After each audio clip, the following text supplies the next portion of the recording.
I still got to use my phone to do that. Yeah, like we can email you the shit back. I mean, whatever. I still got to use my phone to do that. My computer, my computer's not acting right. Is what I'm saying. That's the problem. The computer's no. I meant in the chat on Zoom, so that way you could be looking at the phone while you were doing it. Oh shit, nah, I'm cool. I got you. I can remember. My memory's not that bad. I don't smoke that much no more. At least I don't think so. Shit. At least I don't think so. All right, shit. It is what it is, man. How y'all doing, man? We starting off with some technical difficulties. I'm pretty sure y'all can see this shit looks different, but it is what it is. I don't give a fuck. Anyway, welcome to the fucking party, yo. Pantha Politix Podcast. We are back. We took last week off because I was in transit and it was gonna be fucked up, and I don't like trying to find the car, so fuck all that. Of course, I am Seven Da Pantha, aka the Carolina Hurricane, Ridiculous Slang, aka your baby mama's favorite rapper, and a whole bunch of other things you should never call me to my face unless your knuckle game ill. And of course, I got my bro, Los Angeles representing in the building, ethemadassassin. What's going on with it? And that, man, what's happening? Shit, I can't call it, man. Another day, another dollar, brother. You know what I'm saying? You know what I'm saying? What's cracking in sunny California? I ate for the weekend. Candy Cole had a birthday party last night. I had a great time last night. You know, a couple of performances, food.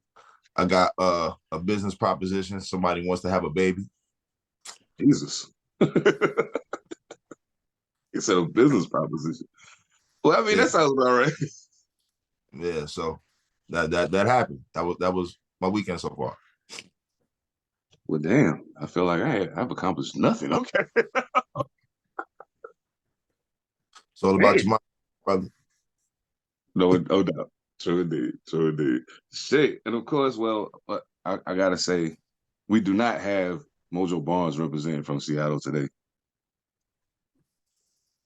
Anyway, but we do have Monster listening in the building representing.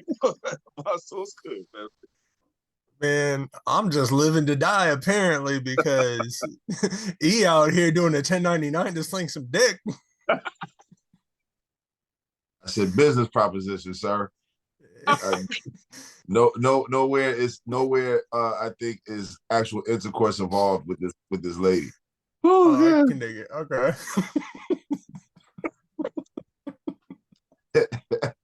Doing 1099. You stupid, yo. Yeah. You know. She was. I'm just saying, man. She said she was dead serious. I'm like, what the fuck? Like, she's like, yeah, like I actually been thinking about this and I've been wanting to ask you, like, do you want to have children? I was like, yeah. She's like, well, I want to have a baby. I'm like, wait, how the fuck did this happen? And then, well, you know, I'm thinking like I just really like what I see. I'm like, wait a minute, but you don't know shit about me. Like, I might have all the characteristics you don't want in a child. Like, what the fuck, you know? So we're gonna talk finances. It's time for me to sow my seed, son. Oh. Bro, if she's talking about dropping like 10 stacks to get your kid, just make sure she ain't looking for child support. That part, because you're going to end up giving that 10 stacks right the fuck back. Yeah, that and then some, motherfucker. Trust me. You feel me? Yo, but on that note, though, I do want to say before we get too crazy with the jokes, Happy Father's Day to all the fathers out there. I know y'all not going to see this till tomorrow, but that's okay. Happy Father's Day to everybody with kids. Well, not everybody. Happy Father's Day to every father with children who actually take care of your kids, spend time with them, and are an active part of their lives. And Happy Father's Day to those of y'all who aren't, because your baby mom was a bitter motherfucker that won't let you. Yeah. No respect to y'all. I do not say Happy Father's Day to women. I don't give a fuck what y'all say. Y'all not fathers. You mothers who did your fucking job. Stop trying to take credit for some shit you ain't do. It's okay. It's okay. I told them how to fight. Then you was a mother teaching them how to fight. You ain't no father. There's certain characteristics that come along with that. But that's a whole different conversation, and y'all don't want to fucking have it. So we won't. But yeah, Happy Father's Day, my G's. I think it's shit different though. You know what I'm saying? Like I can say as a guy who's been a father for a long time, this shit different. The excitement that comes along with Mother's Day, the the planning and all of the plotting that comes along with Mother's Day and all of that. Like, we don't get none of that shit. You know what I'm saying? We don't get none of that. You'd be lucky to get a pair of socks on Father's Day, maybe, or a tie. You know what I'm saying? So like, and I don't even wear ties. So like, what the fuck? But yeah, I don't know. It's a it's an odd dichotomy that exists, and I never understood why it was like that. But I do realize that as I've become an adult and had conversations with other grown ass men, that's just the way it is for us. You know what I'm saying? Like we don't get the same. I don't even know what to call it, but we don't get what women get. I'll just put it that way in regards to that.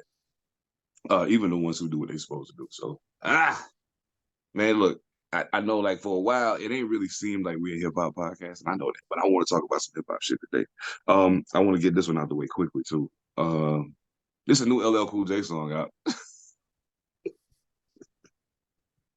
with Rick Ross and Fat Joe. It's called Saturday Night Special. And I listened to it again on my way back from getting coffee just to make sure that I wasn't tripping. I was like, I don't want to give like for those of y'all that know me, y'all know how I feel about LL Cool J. So I don't want to give a biased review of the record. I think it's dope to have, I'm over here tearing up shit. I think it's dope to have pioneers, still be active and still contribute to the culture. Rakim got an album coming out next month. I love to see that. So I wasn't exactly excited for the record, but I am excited for input from people from past eras who still have some talent. You know what I'm saying? So I was like, all right, let me check it out. I hit play. Let me just ask first. Y'all heard the record? Did y'all hear this one? Okay. Yeah. Before I do that, okay, Monster, what did you think of the record? Because I know a lot of niggas that know me think I'm just waiting for a chance to shit on this song. But like for right now, I'm just shut the fuck up. Monster, what did you think about it? I'll say it was cool. I'll say the smartest thing that L did, he made it a story. For his verse, it was very much like a concept. He made his a story. Now, when you jump into the other verses, it's a lot of firsthand. Like you can tell the difference. And I ain't saying that he ain't never went through some shit. But the visual of like you got a long way from old style rap to being a host of that fucking lip sync show or whatever. Like he's seen different these days, so it's like if you go in there and try and like act hard on the mic after some of like just like the soft shit that he did, I think a lot of people would have been like, motherfucker, I saw you in daddy daycare or whatever, so I think that was a good move, being able to show that like, yo, I can still rap, but not like trying to put himself into like a gangster mentality. I'll say that was smart. Overall, like the track, like I wasn't blown away. But I didn't turn it off. And honestly, when it comes to like a lot of the mainstream shit, like that's really my barometer, is like, am I actually going to listen to this all the way through? It's not something that I would go and bump on the daily. Like I got other stuff that I would listen to before that, but like, yeah, I didn't turn it off, so I can't complain. But I will say that was a smart move in my opinion on his part. Facts. I feel that. Hell yeah. Excellent assessment. I feel it. Man, what you think about it? I mean, because that's dope, and I think everybody's missing the concept of the song. You know what I'm saying? Like to Monster's point, yeah, LL is telling a story, but he's not necessarily telling a super story. The whole point is he's giving you the difference between two types of hustlers. Mm-hmm. Then the two niggas after him are the two types of hustlers. Mm-hmm. Right. Point blank. You know what I'm saying? Rick is the finesse hustler that he spoke of, and Fat Joe was the guerrilla hustler that he spoke of. Shit. And he picked the right people to play those roles too. Yeah, I fuck with it. I fuck with it. You know what I'm saying? I don't get all overly, to me, it'd be overly critical sometimes of hip hop music, man. Just let the shit be, man. Either you like it or you don't. It was cool. You know what I'm saying? I agree that it was conceptually, I thought it was well thought out. I guess for me, what it come down to is it's just, to me, it's three mainstream rap niggas doing what they do. Okay, cool. I mean, it was cool conceptually, and you could tell that LL comes from a different school of rap to even want to put that record, out in this era. So that says a lot, and I applaud him for that. Y'all know me. For me, it always comes down to the rapping, and I thought it was okay. It was cool. It wasn't nothing mind blowing happened on that record at all at any point. But it was. But it's a strong song. You know, it's a strong record, especially for somebody who hasn't released music in such a long time. So yeah, I didn't come to shit on it. I'm not getting ready to weigh my pom poms for it either. But it was cool. Like I could see if it come on while I'm riding, like say I'm listening to something on Spotify and then it goes off. And after whatever you listen to, if you listen to an album and start randomly playing shit. So if that song happened to come on, I'm not going to be like, oh shit, and jump to turn it off. Like I'll listen to it if it come on, but like I can't see myself actively going and seeking it out to listen to it. But yeah, not bad at all. Not bad at all. I wasn't upset by what I heard at all. Not at all. Can I ask, just because y'all got much more of a social media presence than I do? Y'all, like, I don't fuck with that shit. Has there, like, how's the buzz been social media wise on it? Are people like, because I know you were saying that like people ain't getting it, and maybe my description wasn't the best, but I took what you were saying and that's what I got from the track too. And I just, like I said, I thought it was dope that he kind of separated himself from trying to be one of the people. Like he made himself the narrator. So that's what I was saying. Like I thought it was dope, but like, is it getting a good reception on social media or like out there? It's 50-50, man. You know what I'm saying? Like you got the people who are of an older demographic who are loving the record. Then you got people who are like midway, who are MCs who they're definitely speaking their piece. Oh, it ain't this, the beat ain't that. But I don't know, man. Like that's why I don't even like talking about hip hop. I prefer not to a lot of times, bro. Like I don't like people's opinions on it, and they be based in such a corner of the room. Mm-hmm. Like for me, you know what I'm saying? It's like nobody takes into account what the song is supposed to be. It's just like what I don't like, and that's to everybody. I just don't prefer to get in the conversation. So then, of course, you got a demographic who knows nothing about them at all. So of course they're not speaking on it. You know what I'm saying? So I've seen both. I've seen people who love it. I've seen people, oh, that shit trash. I'm like, all right, man. Like, but see, now, and I was seeing all of the comments before I heard the song, and then when I heard it, I'm like, I don't know what the fuck you motherfuckers want out of people. You know what I'm saying? Like, because for me, like, to me, the beat fit. I found it very interesting that both of you decided to call everybody in this a mainstream rapper, given the song. That song will never be a mainstream top 40 rotation. Because, right. But because of the beat. So in my opinion, I think the beat is right at step with what's going on in the underground. On some fly shit, on some affluent shit. You know what I'm saying? Like I think that beat is right in that pocket. But it's that same pocket of shit the motherfuckers who complain about beats not having no drums is bitching about. You know what I'm saying? It was just like, I don't know what the fuck people want out of hip hop these days. Honestly, they want hip hop to sound like what they want it to sound like. What they want to sound. Right, but that's it. That's what I'm saying. Like it'd be like such a fucking corner. Like, goddamn, like hip hop can't be different fucking with niggas. If I hadn't heard you say it, like I would have never thought that anybody had any problem with the beat. But I mean, I guess I'm a little different because I guess that's kind of the beat that I fuck with as far as like cadence and everything goes anyway. Like, because I use a different kind of beat than a lot of people because I started as a poet. So I don't have a lot of the same like beat structure as everybody else. And I do that intentionally. But yeah, I mean, so maybe it's just my own biases that did it. But honestly, if you wouldn't have said it, I would have never thought to question the beat. I thought that it fit fine with what they were doing. Yeah, I know a lot of artists, bro.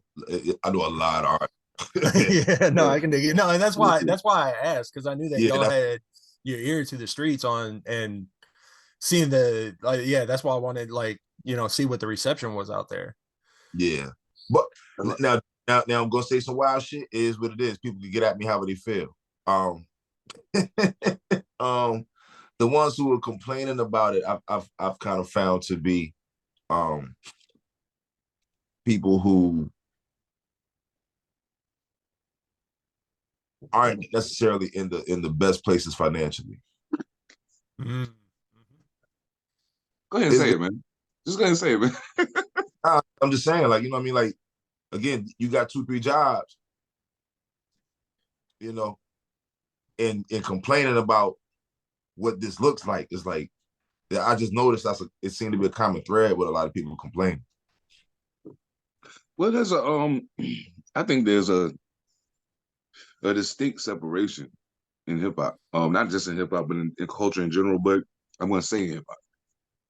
There's a distinct separation in hip hop between people who can relate to certain things and people who will never relate to certain things. Like it's a clear divide that I can see, and I noticed that one of the things I look for is there's certain people. There's like 3 people that I follow on social media that whenever something comes out, I immediately go to see what those 3 people said, because they represent both sides and the middle of that whole thing for me. So I know what I expect to see from them, and I go check to see that I'm right, because I'm like, this, you're not gonna like this, you're gonna love this, and you're gonna try to find a way to pan it one way or the other. And I know it from these 3 people. So that's motherfuckers is gonna find a way. Like that's what it is for me.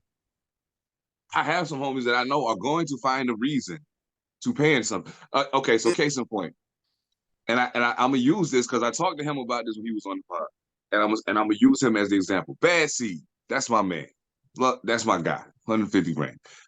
But see, to find a reason not to like your, find a reason not to like your music, find a reason. He gave me every reason in the world that he could think of why I can't have Andre 3000 in my top 5. And I'm like, but dog, it's my top 5. I don't give a fuck what your opinion is. I hear you, and I understand what you're saying, but at the end of the day, that doesn't change my opinion at all. So the thing that I think ends up happening is, and I think it's happened over time, simply because we always felt like we needed to validate people's voices, because for so long we was disenfranchised and our voices weren't validated. By going out of our way to validate everybody's voice, it's at the point now where everybody thinks their fucking opinion is a fact.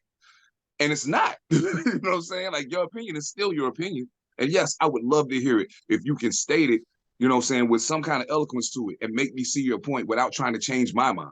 You know what I'm saying? Like, just tell me what you think. If what you say means enough and it's powerful enough, it may cause me to change my mind, but you can't change it. I wish people would understand that. There's no way. So, and for me to feel the way I feel about LL Cool J, and to go into to consciously make sure that I remove my bias from myself before I go listen to the record, why can't y'all do that? I do not fuck with LL Cool J. Anybody that know me know that. I don't fuck with him. But as soon as I heard the song was out, I was like, I gotta check that out. Because I'm a hip hopper. So I gotta check that out. That's LL Cool J. With Rick Ross and Fat Joe. 3 of the more successful artists that do the shit that I do in the history of the genre. Why would I not?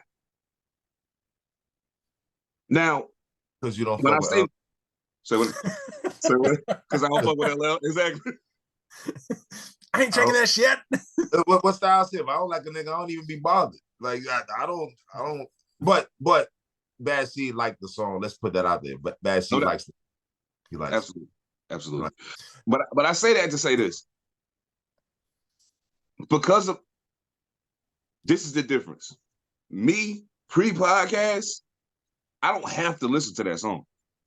Technically, me doing podcast, I don't have to listen to the song. However, I can't say that I occupy the space I occupy in hip-hop and then not at least go listen. I have to at least hear it. And know, okay, that's what the OG's on. That's what OG doing. Okay, boom, that's dope. I'm fucking with that. The song is really good. The song is really good. So those of y'all saying you don't like it, okay, whatever, dog. I heard somebody say Rick Ross on there just rapping to be rapping. Okay, but LL Cool J is a smart enough person to put together the record in the way it's supposed to be put together. Rick Ross already raps like the person that he was talking about in the verse. So why not? All he got to do is rap to be rapping. That's just how he raps. All you got to do is be you, bro. You ain't got to do nothing special. Just come be you. Mm-hmm. Fat Joe is already the hustler he talking about in the other part of the verse. All you got to do is be you. You don't got to do nothing special. Right. You know what I'm saying? Like, the only person who has to step outside of their regular comfort zone in this record is me. Because I got to tell this story, and I got to tell it in a way to make it clear that I'm talking about two different kinds of people, and that y'all are a representation of that. And like you said, a lot of people ain't gonna get it. A lot of people don't get it. So when they hear it, they hear LL telling stories, and then these other niggas just seem like they rapping. So they're not making the correlation because, right. Unfortunately, motherfuckers don't pay attention to lyrics. No matter how much they say they want lyricism, y'all don't pay attention to what niggas are saying. So I mean, right. That's just. I mean, plus, I mean, what I think also too, what's fucking people up is like they don't know LL's whole fucking career. He always rapped from that standpoint. Like he always said, I was around these niggas. He always said that. He's always been a good storyteller too. Like he can put some shit together. Like he tells a good fucking story. If you're talking about concept rappers, like he's definitely in the list somewhere. Like I would have to sit down and analyze that shit, but he's on the list. Like, like he's been a storyteller. Yeah. And so, but like this specific story, people forget that he has given us bits and pieces of this his whole career. Mm-hmm. It's weird that they would say that about Ross too, just because, and this ain't nothing against Ross, but I've heard Ross verses before where it's like, yo, it was a dope verse, but yeah, he was just rapping to be rapping. And sometimes that's okay. But specifically to say that about Ross, now if somebody had come out and said that about Fat Joe, it's like, you're stupid, because Joe always got a meaning behind what he's doing. But yeah, sometimes Ross just go on there and just be like, yo, I'm just gonna wild out. Mm-hmm. And so it's like, well, that ain't nothing new. What are you complaining about? No, nothing new at all. Always bringing the other shit into it, man. You know what I'm saying? Again, I'm just judging these cats over what they pass for me has no bearings on, again, people always get on Rick Ross just because of his story. So, like, what the fuck, man? I mean, at this juncture, I'm not even sure why that still matters. I mean, here's my thing. And it's something that I hear people say on a regular basis, and then I have to ask them, are you even in the streets for that to matter to you? Like, because like at the end of the day, I hear the complaints about that from niggas who ain't got no connection to the street at all. Like you don't be in the streets, none of your friends in the streets. Like you hang around a bunch of square ass L7 motherfuckers, and you over here talking about what Rick Ross doing, whether or not he was a CEO or whether he was like, dog, that don't even pertain to you. None of this shit. If you talking to me about what Asher Roth doing, that's a different conversation. None of this shit doesn't matter to you. Like why you cannot explain why it matters. Like nothing that you say is gonna back up any part of this shit. Like, you know what I'm saying? Oh, it's not authentic, is that? All right, man. Who the fuck are you? They say they gotta keep it real for the culture. I'm like, dog, do you know 89% of the rappers that you swear you love, that you swear keeping it real, are lying in your fucking face?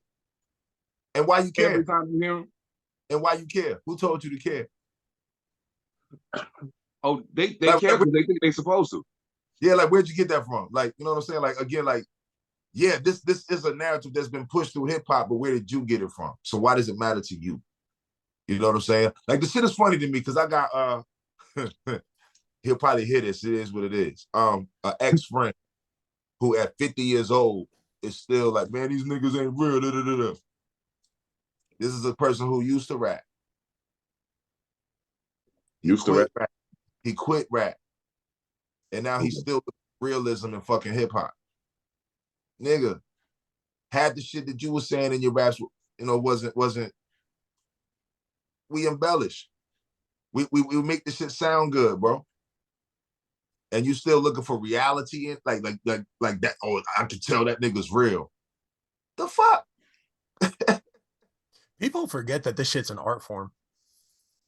People forget it's entertainment. Yeah. Like you wouldn't look at a painting and look at the painter and be like, oh, you did a painting about a war scene, motherfucker, you ain't never been to war. Oh, you did a movie about this? Motherfucker, you ain't never been a boxer. Shut up. It's like, come on, what you doing? I can't watch Power no more because it ain't real no more. It was never real. It's fucking TV. The first fucking scene of Power is dog. The beginning of Power is some bullshit. How the fuck did they even get away with that? Like, come on, man. You know what I'm saying? Oh, I can tell this is real shit. Word. All right. Nah, you know what it is? With power and shit like that, they're conflating. Because 50 Cent, they see 50 a certain way. So now anything associated with 50 get a certain nod from people, you know what I'm saying? And the thing I recognize in that, and this is bringing us right back to the record, the thing I recognize in that is people will see something and say, oh, it's associated with this person, and I see this person this way, so I'm gonna look at this thing this way, even when it starts going off the rails. Dog, BMF first season was fucking masterful. I thought 50 and them did a great job. Starting season 2, the fucking train started rocking on the track. By the time season 3 started, I'm not even certain the train is on the track anymore. It's kind of driving next to it. But motherfuckers won't admit it because it's 50. And they're like, no, we love 50. You know what I'm saying? Oh, you just trying to, and here go the one that killed me. Oh, you just want to see a black man lose. What? This motherfucker stay winning. What are you talking about? But in order for him to win in the fashion that you talking about, you want him to win in, you got to be honest about what's happening. A motherfucker can't grow and become better at what they're doing if you keep giving them a pass for bullshit. That Tommy show, bullshit. This little motherfucker Tariq getting away with all the shit he getting away with, bullshit. And y'all all know it. Everybody know it. But it's TV. Yeah, exactly. So I mean, like, of course it's gonna be bullshit. It's TV. Like, you know, if you enjoy it, cool. If you don't, you don't. But I'm just saying, like, again, like, we can't look for this shit to be realistic. It's not supposed to be. That part. You know, it's not supposed to be realistic. Like, that doesn't make sense. It's television. It's in a box, man. You know what I'm saying? And then the record, if you listen to it, from the very beginning, when the first part of the rapping began. First of all, before the rapping even comes on, you already know who all three of these people are. They're not like, it's not like these are 3 new rappers. These are 3 tenured MCs who you already know their track record. You already know what they've done. So once you start hearing what's coming out of the song, oh, they're telling a story. Or, oh, this is a concept record. Okay. Because when LL ever talked about being a drug dealer like that or anything of that nature? Hey, what he do? You know what I'm saying? So as soon as I heard that, I was like, oh, okay, this is where we're going. Okay, let's get it. You know what I'm saying? But we have a very strange relationship between hip hop and what we perceive as reality. Because even the shit that people say, oh, that's real, that's not real either. Like, even the way you look at it ain't real. Motherfuckers out here romanticizing and fantasizing about shootouts and drug dealing and all that. Dog, those people who do that, that's how I know you've never been there. Because you think the shit cool and it's fun. And it's not. It's stressful. Nobody really want to live like that.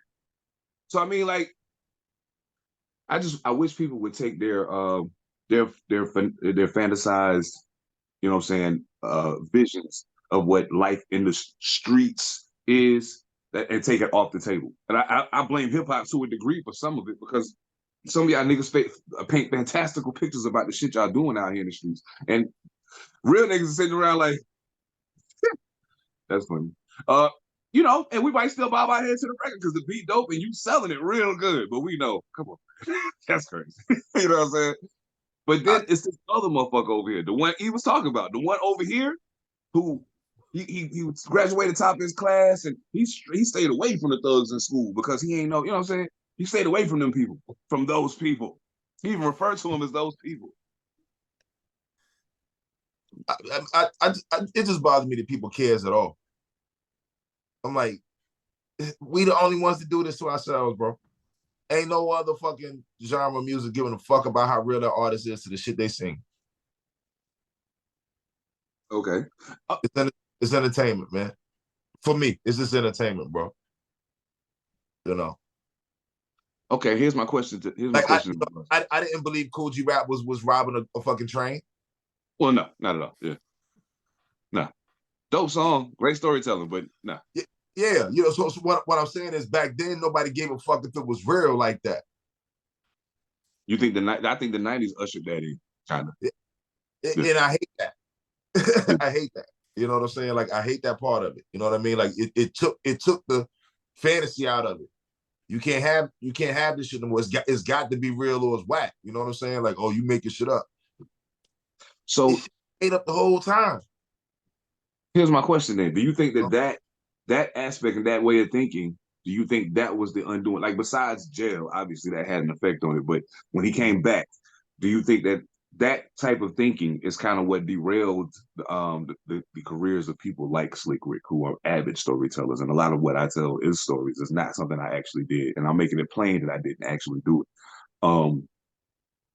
And do you think that's also responsible for why the element of storytelling for so long was vacant from hip hop? Nah, I don't think so. I just think that mass production is what did it. You know what I'm saying? It take a little bit more creative time and power to write a story. You know what I'm saying? So you can't churn the music out as fast if that's just not how you think on a regular.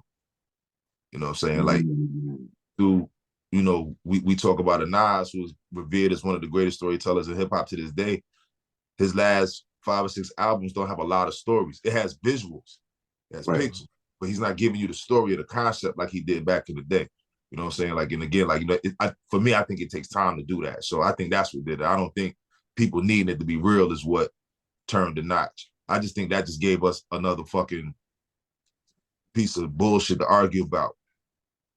You know what I'm saying? Like, I think that's all it did with that. Okay. But again, like, I kind of equate that to the fans paying attention to sales. Why do you care? You know what I'm saying? Like, what part of Who Sold What does anything for you in this conversation about the music? You know what I'm saying? Like, again, it just gives us another talking point that we really don't need. Nobody else does it. We the only ones that do it. We the only ones who talk about sales and whether or not that artist actually lives that life. True. You know what I'm saying? Like in country music and rock music, like we hear the legends of these artists. You know what I'm saying? But we don't hear or really dial into, oh yeah, Toby Keith did all that shit. You know what I'm saying? Curry Underwood really out here smashing up these motherfuckers' cars and shit. You know what I'm saying? Like, come on, man. You know? I Carrie. She's dope too. Fuck with you. Like, yeah. Anyway. You know, that goddamn, you know what I'm saying? Like, you don't hear about shit like that. Nah. Never. Nah. We made this shit personal. And it's like, well, why the fuck is it so personal for you?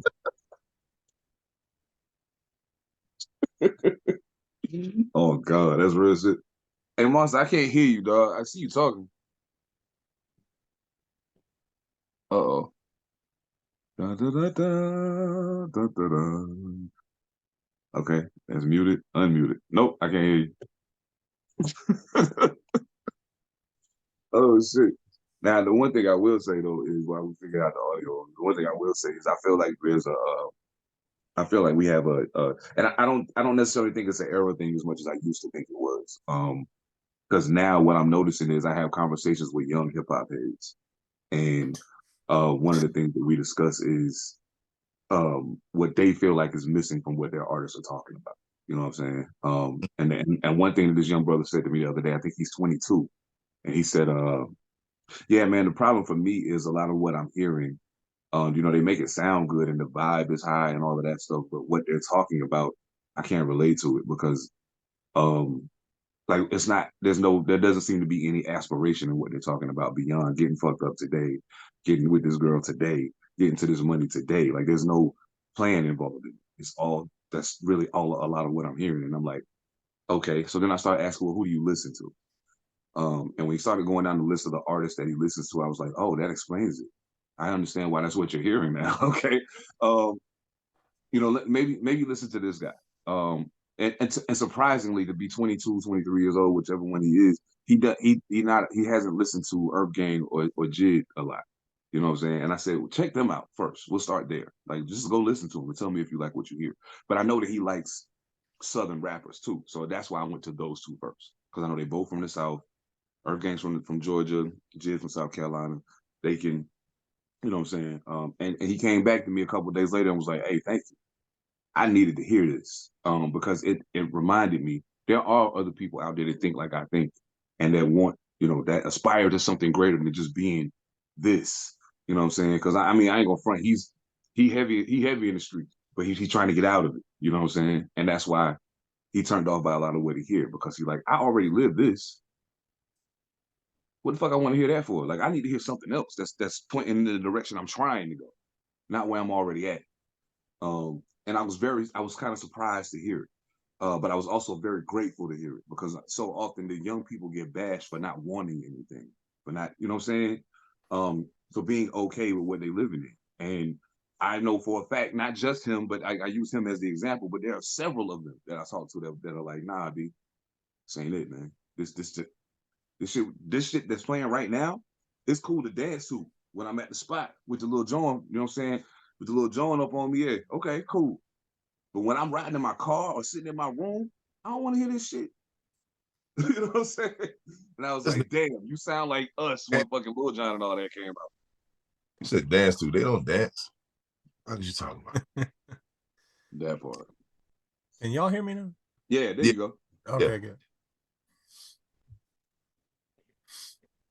So what was you saying that we couldn't hear? Or can you even remember what yeah, no.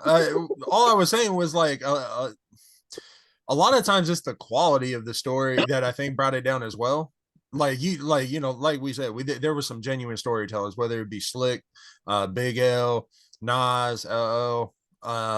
There were some genuine storytellers, and then you start getting, further along in time, and Nas was a little bit later than the rest of them, but then you got, DMX, who could tell a hell of a story. He didn't do it every time, but when he did, he was in that bag and he killed it. And then you have like Eminem, who, like, again, like sometimes it was just, some like psycho bullshit, but sometimes it was a story, and like he would go in and kill it.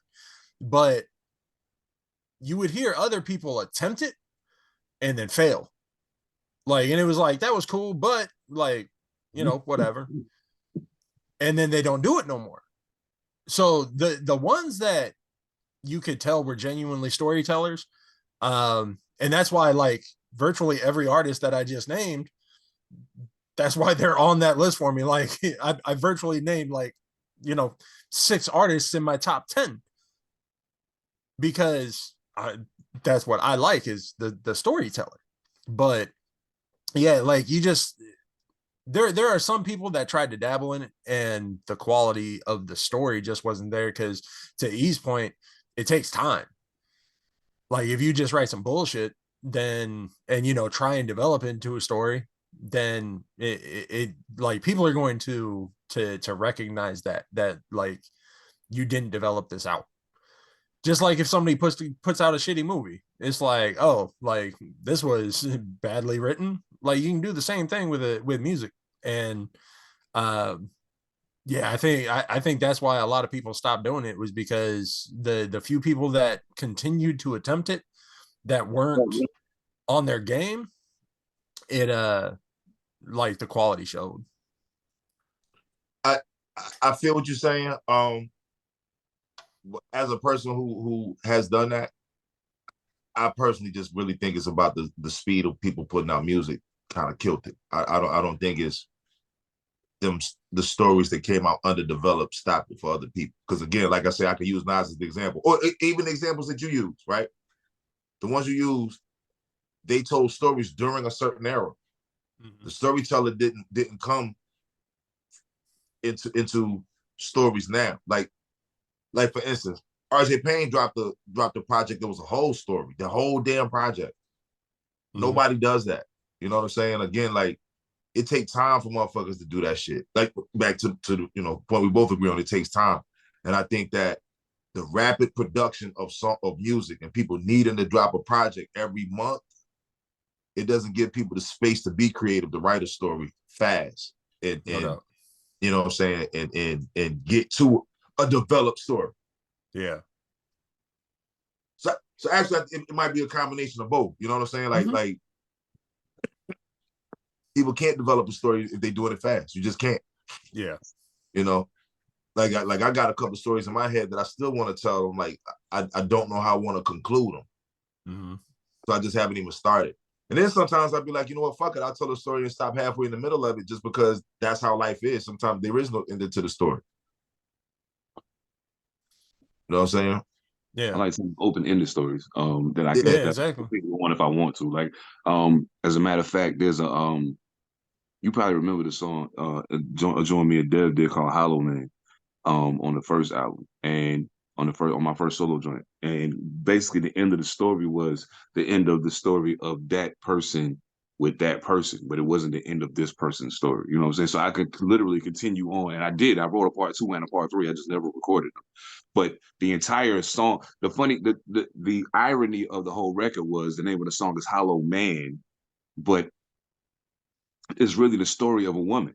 You know what I'm saying? But it's the men that she encounters throughout the course of this story who are the hollow men.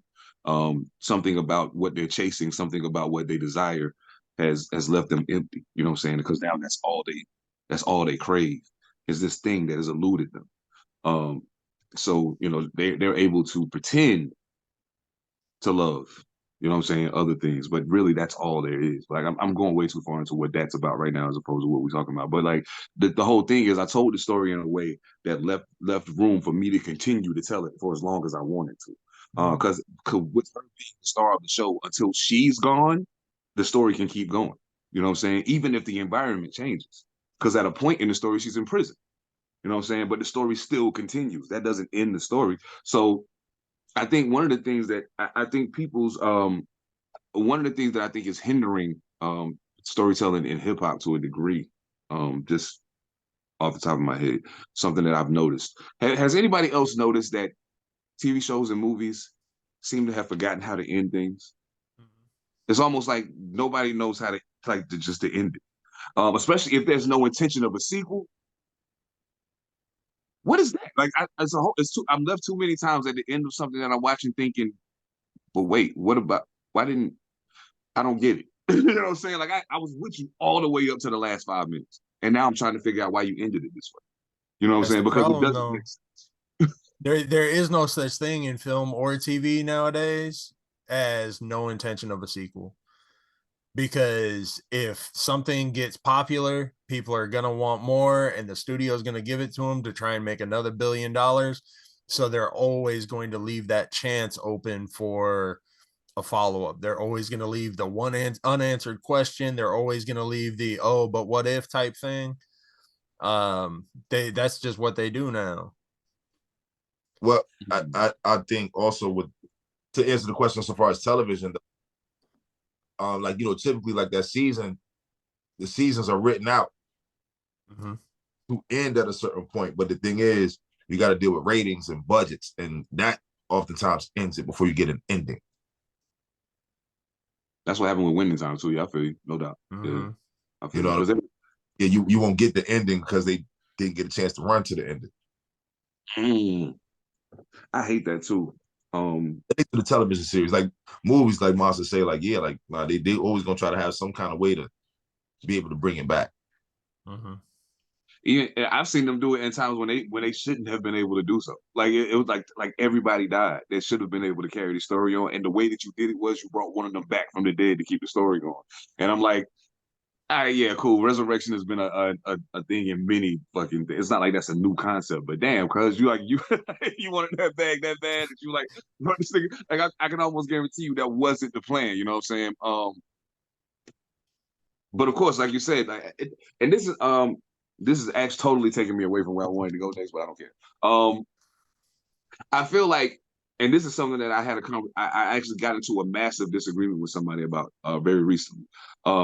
Because we were talking about music and we were talking about how top 5 rankings are crazy because how can you it's kind of almost impossible to narrow it down to 5 people. You know what I'm saying? Like even if I give you my top 5, when I get to number 5, 5, 6, 7, and 8 all could vie for that number 5 spot. You know what I'm saying? So it's like, this is too hard. You know what I'm saying? The first 3 are easy because I know who my 3 favorite people are. You know what I'm saying? So to speak. The 3 MCs that I run to first. Those are my top 3 guys. Okay, cool. Everything under that, I don't know. So I mean, it's like you could ask me today, and the answer is going to be different than the answer I give you Wednesday.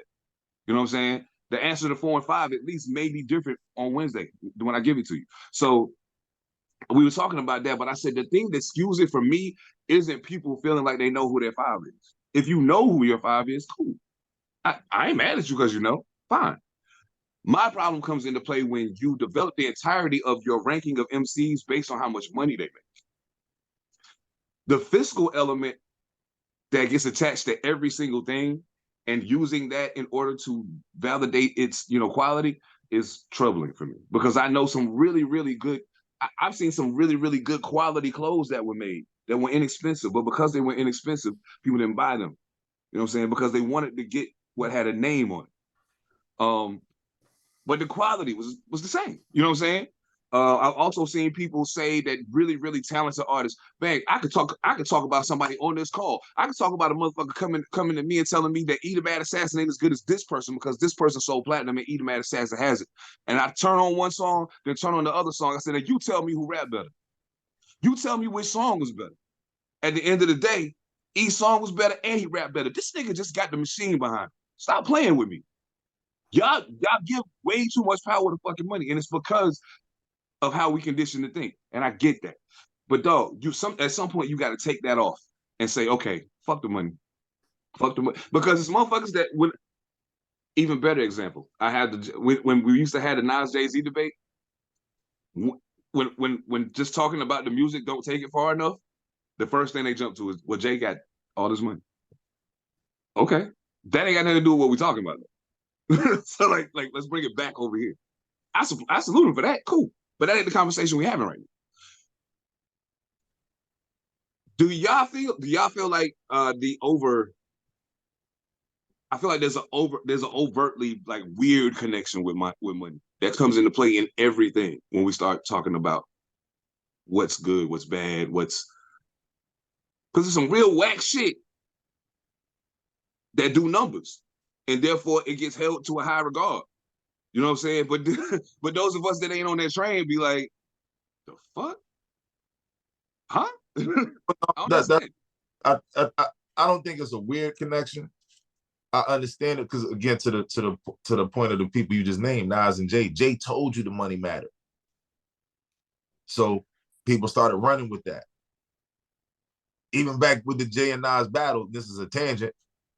Jay's team told you that what they were saying was all facts, so people hinder on the fact that he told them that. So they were, this is all facts.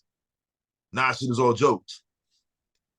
People get told what to think, and they move that way. You know what I'm saying? It's the same thing that we keep hearing about people saying, like, man, you need to toot your own horn. Like, you need to tell people you're dope. Like, I watch artists do that. They tell people they're dope, and people are like, yeah, you are. You can't let them figure it out. And that's the same thing that's happened. You know what I'm saying? Somebody told a motherfucker that, yo, I'm better than him at what he does because we both do the same thing, but I made more money doing it. And people just, yeah, you're right. You know, people get told what to think. I think so that, go ahead. I think Monster's frozen. Oh, I'm frozen? Yeah. Oh, yeah, shoot. I can't right see now you on my thing, me and you are finding Sev's froze. Oh, wow. I can't see you at all. Yeah, like, yeah, this is wild. That's weird. You can hear me though, right? It's just my screen that. Yeah, I can hear you for sure. That's weird. That is strange. There you go. Bam. That was crazy. Yeah, on my thing, like me and E were showing fine, and you were frozen. You know what I think happened? I switched from the I finally got the laptop working, so I switched. Okay. So I can have access to my phone finally. But yeah, that's just crazy. I think that people confuse like quality with popularity as well. Like when something is machine driven, it's going to get more eyes, or ears, it's going to get more spins. It's, like it's going to get that. And like I can say it unbiasedly, like, they might say that it's biased because like I'm on this pod with y'all, but I put Carter and Newton in my top 10 albums just because it's a dope project. And so with that, it's like, yeah, I can name some mainstream albums that go into that top 10 too. But there's a billion, countless number of mainstream albums that are behind that. Now they might have got more spins, they might have got more of a look, they might have been on, some, bullshit, MTV back in the day or whatever. But the bottom line is, okay, they might have been more popular, but this is better quality. Like, this is rapping. I don't know what y'all doing, but that's rapping. They fucking around. Yeah. So, yeah, Oh. don't get me wrong. There can be extremely dope albums that have the mainstream machine behind them, but yeah, I think that people hear the popularity of something and that gets confused with quality a lot. Mm-hmm. Yeah, that's real shit. That's real shit. And I think we have we also, you was talking about hip hop and the fact that our genre is the one that generally has the strange bond with sales and fucking if somebody's real and shit. And what that made me think about, not only the LL June and just like the three people who are on that record represent very different success rates as well as tenures and things of that nature in regards to the culture. Like LL's been around since the early 80s. You know what I'm saying? Like, let's think about that, like the early 80s. We're not talking about, Who Flat Top Rules of 89. Now, by that point, LL was already like 6 or 7 years in. You know what I'm saying? It's like by the time we got Big Daddy Kane and Rakim and all of that. So when I think about that and I think, okay, LL's been around since then, and then Fat Joe, like people don't realize Joe's been around since the mid 90s. Like Fat Joe didn't just materialize out of nowhere when Big Pun came out. Like, for those of y'all who ain't got a real connection with the culture and don't understand, Fat Joe, Joey Crack, been around for a minute. You know what I'm saying? And then even Ross at this point has had a 15-year career. You know what I'm saying? Like, these are not new guys trying to do something to impress you. These are the three guys who their track record clearly says they've already impressed you. Now we're working together to build a record that, like, it, realistically speaking, out of the three of them, which one of their albums would you have heard that song on before they did it together? I say Ross. Exactly. Yeah. Ross would have been the one to do it. Yeah. Ross would have been the one to do it. Absolutely. Ross would have definitely been the one to do it. Yeah. So, I mean, I think we have a weird, we have a very strange way of showing our, I'm not going to say strange, it's fucked up how we treat our OGs in hip hop. Like, it really is. It's fucked up. Case in point, when people started talking about Common and Pete Rock working together, and I started hearing the responses to that, you could tell who was like heads, because everybody was like, oh shit. But then you could tell people who allow other shit to fuck with how they listen to music. Because when I started seeing people like, oh, somebody keep Pete Rock off social media, what that got to do with the album though? What that got to do with the music? That got to do with the music. Pete is who he is. He always been this person on social media. This is not some new shit. Like, what are y'all doing? Like, it's still Pete Rock though. You know what I'm saying? It ain't like he out here talking about going and doing some wild shit to kids and nothing. Like, he just had odd opinions, and that's okay. You know what I'm saying? But Common is absolutely one of the best rappers I've ever heard. Pete Rock is absolutely one of the best producers I've ever heard. So with that in mind, when I hear that one of the best rappers and one of the best producers I've ever heard are doing music together, I want to hear it. I'm not going to say I'm excited, but I want to hear it. You know what I'm saying? But I don't understand what all the other shit got to do with it. So I don't know. But I just think people are crazy, bro. I really do. I think people are fucking nuts. That whole track, like, to me, it wasn't the best, because I Common, you know, like, Sev, you know how much I fuck with Common. Like, I every one of his albums. Like, to me, when it comes to artistry, Common's name is one of the top on the list. I'm not going to say he's the best lyricist. I'm not going to say he's the best anything, but when it comes to just the artistry of hip hop, like, everything he does, even when he jumped over into other mediums, like, I think he's a dope actor. I think he, like, everything that he does, like, I think that he takes the artistry very personally, and I think that comes through in everything that he does.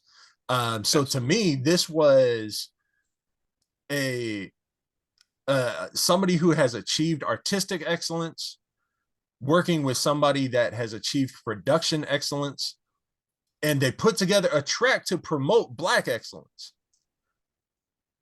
And to me, that's what that track was. Do I think it was the best Common track I've ever heard? No. But I think putting all of those elements together and putting together a track to highlight Black excellence in the field, I thought it was dope. Again, I ain't on social media. I don't know what kind of bullshit they're on, but I guess I'm not surprised that they're just going after Pete. Yeah.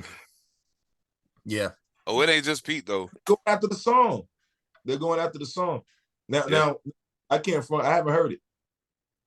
I just haven't taken the time to. I'm going to listen to it after this just because what you said it's about. But I haven't heard it. But again, motherfuckers is just, jumping. I don't know. I feel like people are being critical just to be critical. Like, I don't understand people sometimes. I really do be feeling like, or maybe it's just the algorithm and how it feed it to me, knowing I don't want to see it. That's all it showed me. I'm like, the fuck? Like, I don't know. And I get it. You know what I'm saying? Like, some people are becoming social media. I don't know the word. I know what it is I want to describe it. I don't know. Kind of personas. They're becoming personas by being they're becoming caricatures of themselves. Yeah, I feel you. Yeah. Well, to a degree.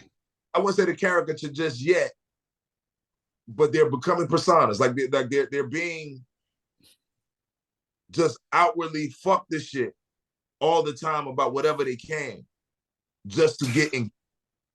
Yeah. You know what I'm saying? Shout to those who doing that. You know what I'm saying? But like, I feel like it's a lot more people jumping on that bandwagon because negativity. Like for some reason, we just attracted to that shit. I'm just getting old, man. I'm tired of that shit. I'm tired, bro. You know what's wild, man? Do we like anything? Anything? Did anybody like Bad Boys 4? I did.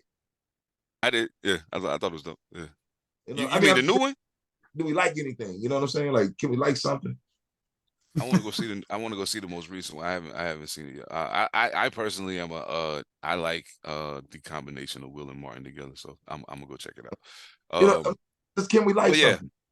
I feel you. Like, and the fucked up part is the part that makes it even worse is I feel like the stuff that we do come together to like, it's always on some other shit. Like, it's never on some. Like, okay, so I'm gonna give you an example, and it's a fucked up example because I was on the bandwagon with this one, but I was on the bandwagon. But I think even the reason I was on the bandwagon with it was a whole different reason than most people. And that's the boat fight that happened in, what was that, Alabama? The boat. Yeah. Okay. Now we all came together on that, and it was all, you know what I'm saying. But even that, we didn't all come together because I still seen some people. I seen some Uncle Ruckus ass motherfuckers on social media on some, why we gotta add that. And I'm like, cuz, come on, stop playing. You saw the video just like we did. What happened was what was supposed to fucking happen. Don't play. But even in that chair though. Say what? He had to hit that woman with that chair.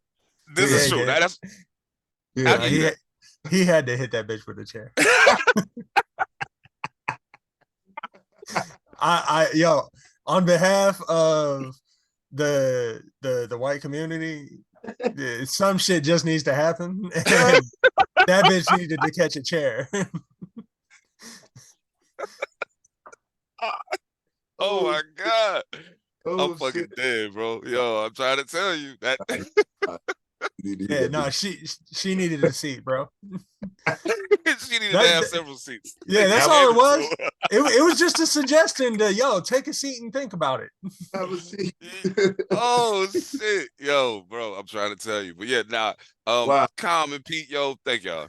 That's I'm glad y'all together. I can't wait to hear what else y'all do for the rest of the project, man. Like, I know we got all some other shit, but I just wanted to salute y'all, man. Common and Pete. I ain't want to go, too far down the rabbit hole with that, but yeah, salute to y'all, man. Yeah, I mean, can we like something? Like, you know what? You actually asking that question totally just changed my mind about what I was about to ask. But I'm gonna ask it now. And it was the very last thing I thought about when I was thinking about topics for the day, but it is something that what you just said made me think about. We all have, I think as I've gotten older and gotten to know myself better, I think that I feel like I've actively taken steps to try to rectify the things that I felt like were like glaringly bad things about me as a person when I was younger. You know what I'm saying? Maybe not glaringly bad to the point of making people be like, oh, fuck that nigga, but glaringly bad to the point that I started to recognize this is not a good way for me to be. You know what I'm saying? Like, I shouldn't do this. This is crazy. And I can admit there are several things that made me see that. Just getting older was one of them. Having kids was one of them. Going to prison was one of them. Like, there's been things that have made me see where the faults were, you know what I'm saying, in my thinking and in my behaviors. But even now, at the ripe age that I am now, you know what I'm saying, like, I still wake up every day and start asking myself, okay, what's next? What else is there that needs to be addressed? Because I'm still becoming. And you would think once you're grown, you know what I'm saying, like, becoming is a strong word to use at that point, but no, it's not. I'm still becoming the final product, whatever that is. You know what I'm saying? Right. That final product won't be decided until the day that it stops growing, which will be the day that I pass away. And at that point, then you say, okay, let's take it in totality and see what this was. But that's kind of what I'm asking at this juncture. Like, what is something about you? And we ain't got to get super, you know what I mean? What is something about you that you don't mind sharing, that you probably feel like, man, I need to change this about myself, or maybe I could do this better? You know what I'm saying? Just out of curiosity. I got one. I have an uncanny knack to remember every transgression to the point where how can I describe it? Okay, just to keep it simple, if you poke me once and I don't like it, the 8th time you poke me, the other 7 are still just as fresh in my mind. Feel you. Okay. You know what I'm saying? So even with me reacting the other 7 times, the 8th one, you're gonna get all 7 combined on it. It's not gonna be like, again. You're gonna get all of them. He said it's not gonna be like, again. Yeah. You know what I'm saying? So like that's something I know I need to work on. You know what I mean? But the fucked up thing about it though, see, and I know I shouldn't defend it. I know I know it. But the fucked up thing is, I hate to see other people let shit slide until the 8th one, and you don't even know it's a problem the other 7 times. I feel you. You know what I'm saying? Like, I hate that too. Moment of transparency. My relationship just got ended over something like that. You know what I'm saying? Like, it was supposed, and again, to the point where I couldn't even see what had supposedly happened because I didn't even know about them. You know what I'm saying? It's like, oh, and this happened. I'm like, well, damn, nothing was ever said and mentioned to me. I don't even know I'm doing this. I can't say I didn't do it or I did. I don't know. But now it's like it's this avalanche of shit. You know what I'm saying? So like, right. I don't like to let shit build up either. Like, if there's an issue, deal with the issue now so we can work on fixing it in the future. You know what I'm saying? Also, so that's why, like, if I said it 7 times, why the fuck is there an 8th? If I said it the first time, why was there a second? Like, what the fuck? I was like, if it got to 8, it's smoke. It's already. I mean, people are human too. You know what I'm saying? So, like, you know, a motherfucker might not remember, or they might not even really understand how you really feel about it the first time you said it. Because sometimes we don't communicate these things well. You know, we might say we upset. We might not be able to say why. Oh, I get you. Cause like, oh, okay, just as an example of what you're saying right now, that just popped in my head. That made it I mean, it already made sense, but it's still like, I had a homeboy that used to like to, you know how motherfuckers stand close to you, like to nudge you with their elbow when they talk. Hey, bro, hey, you know what I'm saying? And I hate that shit. So like, like he did it. I'm like, yo, chill, man. You know what I'm saying? But I ain't really say chill on some, I don't like you touching me. I just said some chill. Like, maybe he thought just in that moment, you know, I just didn't want to be disturbed. So then the next time it's like, well, hey, chill, man. You know what I'm saying? And I never actually verbalized, hey, bro, I literally don't like you touching me. Please don't do that. Right. You know what I'm saying? Right. And so it got to the point where it was like the 5th time we around each other and it happened again and I snapped. and like grabbed this nigga by his shirt and had him up against the wall. Like, nigga, what the fuck is wrong with you? You know what I'm saying? And he looking at me like, bro, what the fuck? And I'm like, and it took me like a week to realize, damn, he reacted the way he reacted because he ain't realized why I was so mad. Right. Oh shit. So like I ended up seeing him, and you know, when he saw me, he almost darted off. You know what I'm saying? He was about to take off running, and I was like, yo, hold up, come here, let me holler at you. Yeah. And I was like, bro, my apologies. You know what I'm saying? Like I didn't realize like that thing that happened that led up to that. Like I didn't tell you the first few times it happened, and I literally just don't like people I don't know like that touching me. Like it just irks me to a point that I might flip out and do what the fuck happened. You know what I'm saying? And he was like, right. Oh man, look. If I had known that, I'd have been stopped doing it. Yo, my bad. It's just a habit when I'm close to somebody I'm talking to. Why and I'm like, yeah. did you say that, motherfucker? You know what I'm saying? But we've been around each other 100,000 times since then, and it's never happened again. Because he gets it. And he'll stand right next to me. He'll do the motion and won't touch me. And be like, hey, big dog. Hey, and I'll be like, that's what I'm talking about. All right, bro. Keanu Reeves. He puts his arm around you. Yeah. Exactly, yeah. My bad. So I mean, my bad. That was a tangent of an explanation of what I caught from what you were saying. But what we saying, what I'm saying, you know what I mean? It's like, unfortunately, people don't always have a great way of explaining what an issue is. They just react to shit, or they build up, then react, and it's like, okay, what the fuck just happened? You know? Absolutely. Monster, what about you? He's like, oh, motherfucker. I wish I wasn't so happy, and shit. My reverse vitiligo is a problem. Hey, yo, E, move from in front of your computer because the lightning about to strike with this happy shit. Move. Yo, no, but the second part was amazing. Oh yeah. Yo, that was gold. He said this reverse vitiligo shit.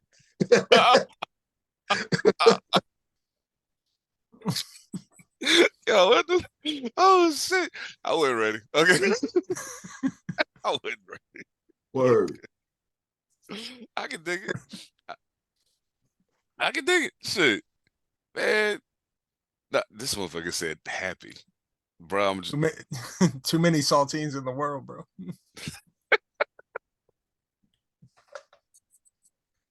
Bro, I'm gonna tell you some funny shit. E. I'm gonna tell you some funny shit. Then I'm gonna answer the question, but I'm gonna tell you some funny shit.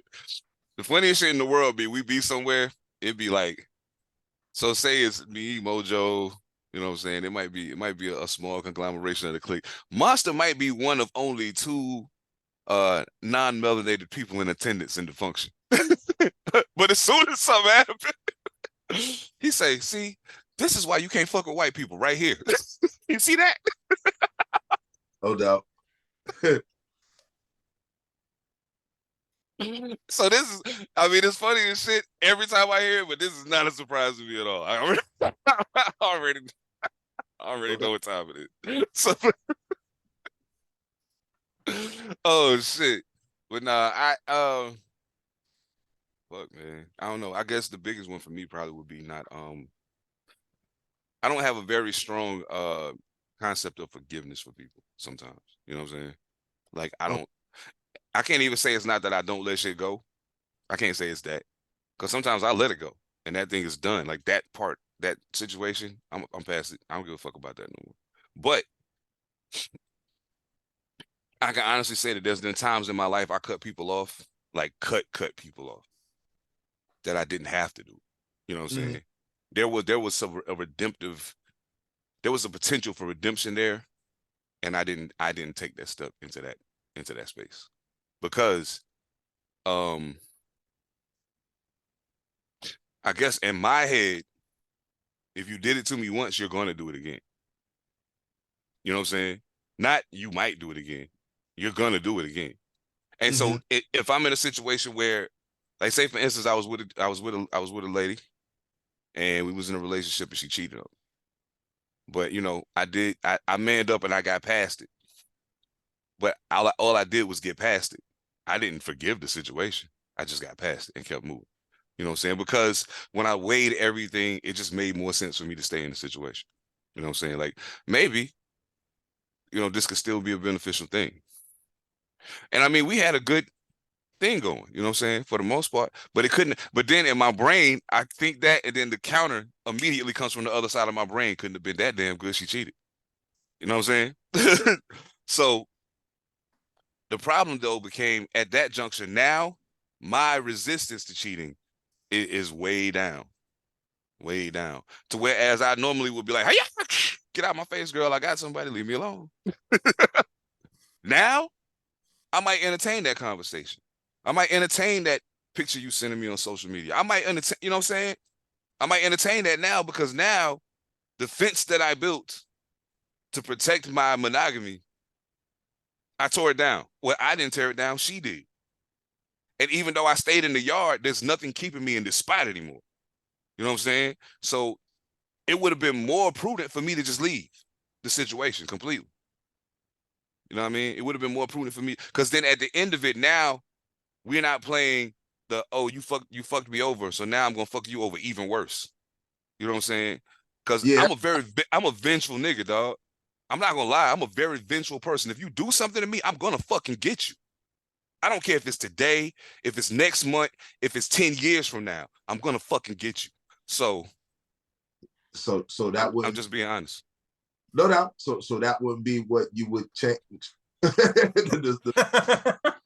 to me, they go hand in hand. That's why I brought it up. To me, they go hand in hand. I got you. Because if I'm no, go ahead. Because if I'm ever actively able to forgive a person, then that vengeful nature doesn't even rise up in me. You know what I'm saying? And as I've worked on it as I got older, and the times I have been able to like forgive a person for something they did I thought was fucked up, I realized that I don't have that urge to do something back to them. You know what I'm saying? Okay. All right. So I have a question, and this goes back to the cheating part. Okay. Were you able to I was about to ask that question in the wrong manner, and it was gonna no, because it was gonna imply something that shouldn't be implied. Okay. When the cheating was brought to light, could you accept the why? And this is why I throw the question out there, because I got cheated on. mm-hmm. Oh, I love this girl. Oh, I wanted to kill her when she told me to. But she told me, when she told me what her why was, I understood it. I didn't say I was cool with it. I understood it. You know what I'm saying? But then I had to sit there. Again, this goes back to communication. Like when she told me what it was, she thought that I was neglecting her. It all boiled down to neglect. She thought I was neglecting her, right? No doubt. Now, at the same time, again, I could defend myself in the neglect. Not that I was right to neglect her, but what I was doing is I had just bought a house. I'm 24 years old. I just bought a house. You know what I'm saying? No, I'm sorry. I wasn't 24. I was older than that. But I bought a house, job, indie musician. These are all things that I was doing when we met. So actually nothing changed except for maybe like the increase in work that I had to do for things that I was doing. Because like, the music was growing a little bit. You know what I'm saying? I got to go do shit. No so it eventually turned into a neglect thing. You know what I'm saying? Like, so I understood where she was coming from, but I had to like pull a coat like, hey, dummy, did you not see that I'm building? You don't realize I'm building here. And I'm building with you in mind. You're here.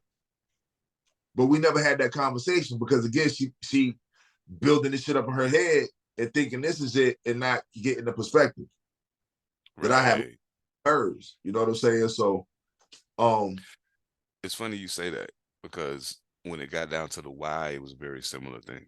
And I think all indie artists who actually grind at what they do end up running into this at some point in a relationship.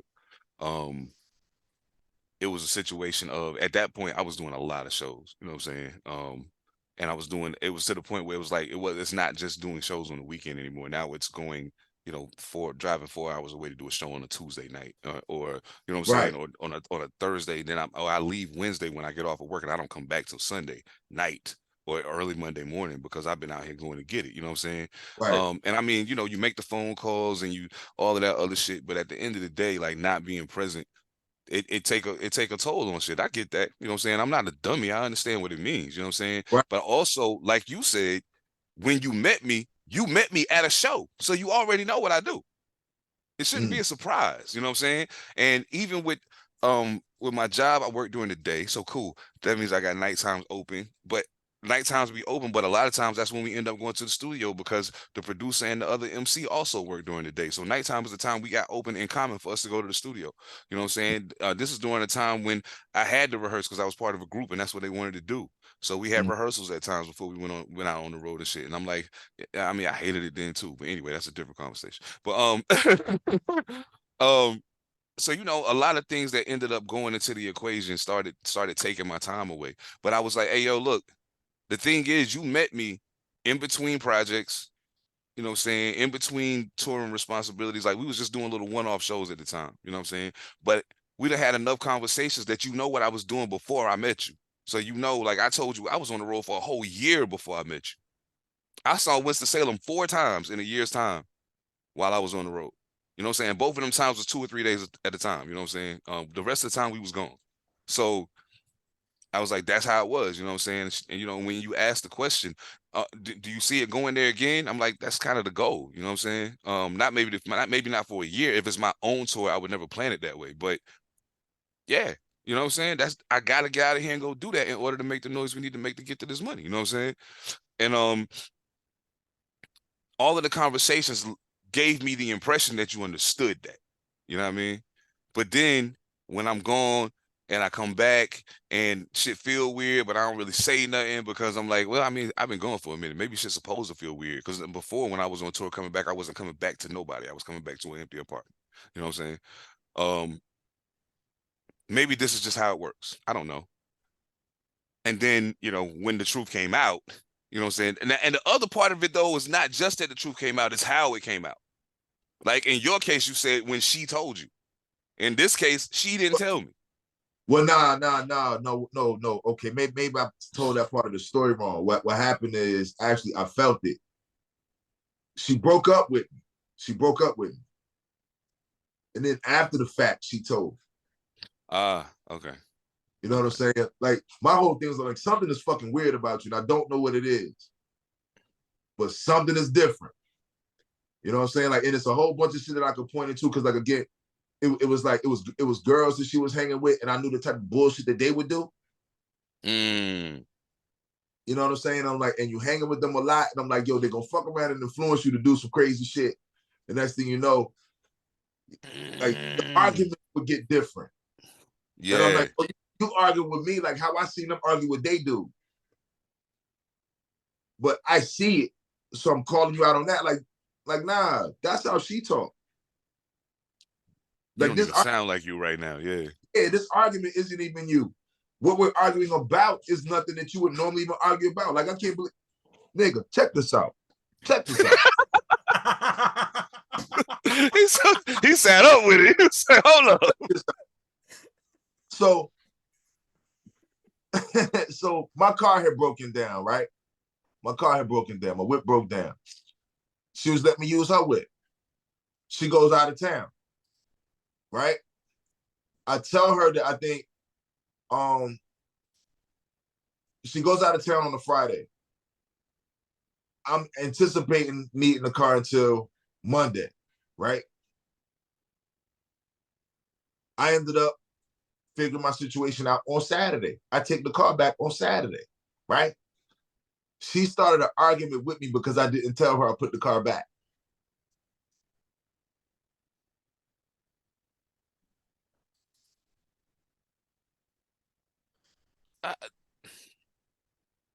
Right. Yeah, that's you feel stupid, don't you? Yeah. I feel like I lost a little bit of brain power just listening to that. Right. That you see what I'm saying? I'm just like, what the fuck is like just stupid shit that nobody will argue about. And I'm like, why the fuck are we arguing about? Like, why did I need to tell you I put the car back? You out of town any motherfucking way. That part. What difference does it make that I got my car fixed? You out of town. You'll find out when you get back. So what? Ta-da! Surprise, surprise. They were your car. You know, I would think it would be a little bit more credence given to the fact, or credit given to the fact that I got my situation taken care of. See, that shit be funny to me. You want a nigga who go get it, and when they go get it, then you go give your pussy to another nigga because he ain't got time to make it make sense, man. That's the part that fucked me up. Cause I'm like, if she was planning on being out of town until like Wednesday, and you were like, yo, I'll have it back on Monday, but then like she gets back on Wednesday and you bring it to her and she's like, yo, I thought you said you were gonna bring it back on Monday. Like she still didn't need it, but it's like, yo, like, okay, I guess I could see how she would be upset because that's not what y'all agreed on. Even that's some bullshit to me, but I understand that. But saying, yo, I got the situation rectified earlier and made it right quicker and that's pissing you off like that's what ain't math in my head. I'm like, and that's why I'm like, something is up. Yeah, because arguing over bullshit, you know what I'm saying? So but what I realized, I mean, and then I realized it to myself, and then she kind of admitted it. She was like, she was trying to push me away. She was trying to make me break up with her. So she would never have to. You know what I'm saying? I'm like, nah, she's stupid. I'm loyal. like what the fuck? You know what I mean? So then, you know, when the whole shit came out, I'm like, oh, so this what it was. All right. Got it. You know what I'm saying? Got it. Had me out here looking like a whole idiot. And I feel like I played myself. Well, I know I played myself because I decided to stay in the situation knowing how I was feeling about it. You know what I'm saying? And that's the one thing that I feel like. Whoa, I'm sorry. I'm glad you said that. I'm sorry, like, you just made me think about something. When she told me she cheated, it was me trying to get her back. Now, okay. Now the whole. I gotta tell you something. Well, how I found out was I had her come over for a weekend, so she was at the house. She left Saturday morning to go do something. I didn't even ask. You know what I'm saying? I ain't no nosy motherfucker. You got shit to do. Go handle that. You know what I'm saying? Like if something go wrong, hit me, let me know, and I'll pull up. But like other than that, I ain't that concerned about it unless you get ready. You know what I'm saying? If you feel like you need to share that information with me, then go right ahead. But whatever. But she left that morning. I got up and I decided that I was going, straighten up a little bit before I left because I still had some time. So I started straightening shit up, and I came across something that I wasn't anticipating. And I was like, so I read it, and I was like, the fuck? Huh? And I looked at the date on it, and I was like, this is like not the last time I was out of town, but the time prior to that. You know what I'm saying? So I was like, all right. So I ain't say nothing. I put it right back to where it was, exactly where it was. I ain't say nothing about it. I just kept it moving. I was like, but I'm gonna do little things to allude to the fact that I know something ain't right, and I'm gonna see what she say. You know what I'm saying? I'm not gonna just outright say it because I want to know how much attention you're actually paying to what I'm saying to you. Because if you're not dialed in enough to realize that I'm telling you I know something off, you know what I'm saying? That only strengthens my resolve in feeling that I know what I know. You know what I'm saying? So as the day continued to play out, it's like probably 5:30, 6 o'clock, and we connected. You know what I'm saying? So when we get together, we supposed to be going to this cookout. So we go to the cookout, and so we sitting there and we chilling. Everything's supposed to be on the up and up, and I just keep looking at her like this. You know what I mean? And she like, why you looking at me like that? No reason. Hey, yo, let me ask you something. Like, what you be doing to keep yourself occupied when I be out of town, yo? Because sometimes I be going for a minute. Like, you know what I'm saying? Like, I know the last time, well, not the last time, the time prior to that, I was going for 3 weeks. So, I mean, Last time I was only going for like 3 days, 3 or 4 days. So, she was like, oh, well, me and the girls, we be kicking it, da da da da da. I was like, word, yeah, that's crazy. I mean, do they dudes be kicking it with y'all? Or like, I mean, and she like, oh nah, normally we don't hang out with the guys and shit. I'm like, oh, okay, all right. So you know what I'm saying? Y'all don't just like be running into like random ass niggas and shit like that. She's like, no, we don't be doing nothing like that. Like we just be chilling. I was like, oh, okay, okay. So the day continues to go on, continues to go on. So at a point, I see her talking to somebody off to the side. And I know everybody she know. You know what I'm saying? Except for this motherfucker. I don't know him. You know what I mean? But then I stopped what I was doing and I looked at him. I just looked at him, head to toe. And I said, he the one that wrote that. Know how I know? Because you just look like the words on the paper. You know what I'm saying? And at first I thought it was my extreme paranoia and the fact that I was higher than, giraffe tonsils that had me fucked up. But no. I took 10 minutes and thought about it. I was like, no. He definitely looks like the words on the paper. You know what I'm saying? So we get to the end of the function and we're leaving. A book by its cover.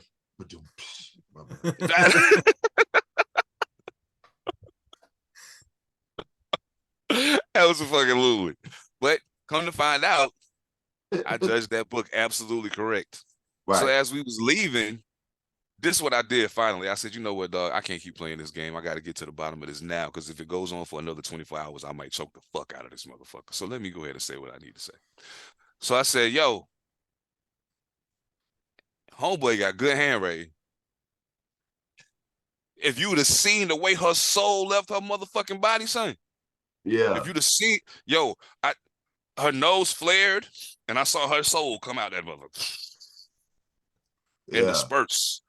And I said, she was like, what you talking about? I said, your homie you was talking to over in the corner with the white jeans on. First of all, why the fuck is he wearing white jeans? But anyway, your homie That's with the white jeans on. He wrote the letter.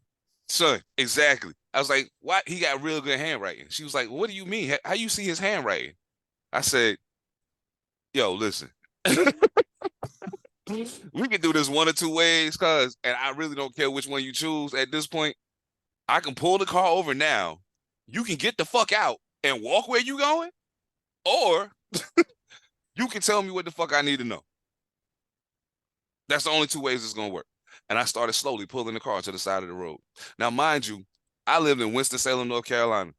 I don't know how many of y'all know where the fuck that is. We was like in Gastonia, North Carolina. That's a long fucking walk. And I would have left her motherfucking ass right there, too. I don't give a fuck. So I started pulling over.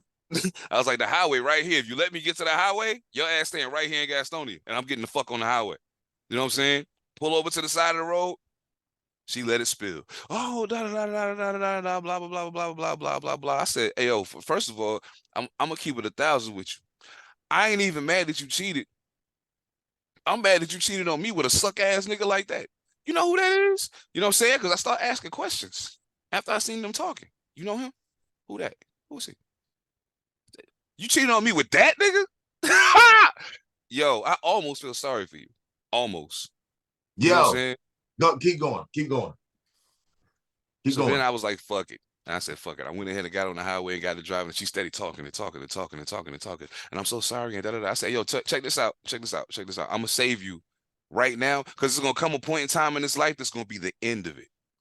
And you're going to need that breath. You should just save it. You should just save it. Because you might have something you want to say to somebody when you get to the end that's going to be important. Save that shit. Stop talking. You know what I'm saying? Got to the crib. Skirt. Hey, whatever you got in here, come get it. You know what I'm saying? She came and got her shit, got the fuck out. Couple days go by as I'm now, mind you, and I want to make it very clear to everybody, all of this is taking place, and I'm not even mad. I'm not mad at all. There's no anger on my face.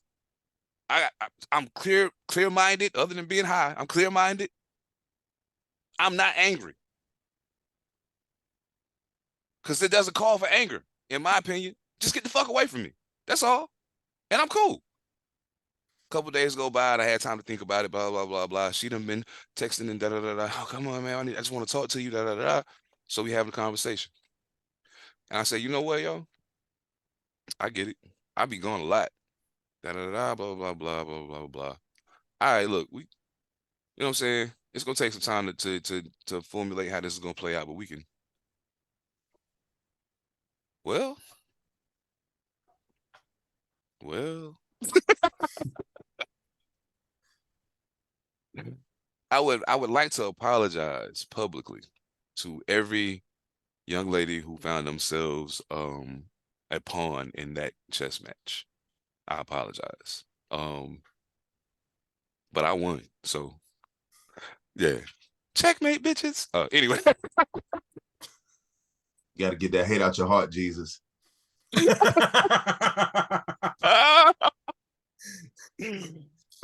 gone, devil. Oh shit. Yo, that shit crazy, bro.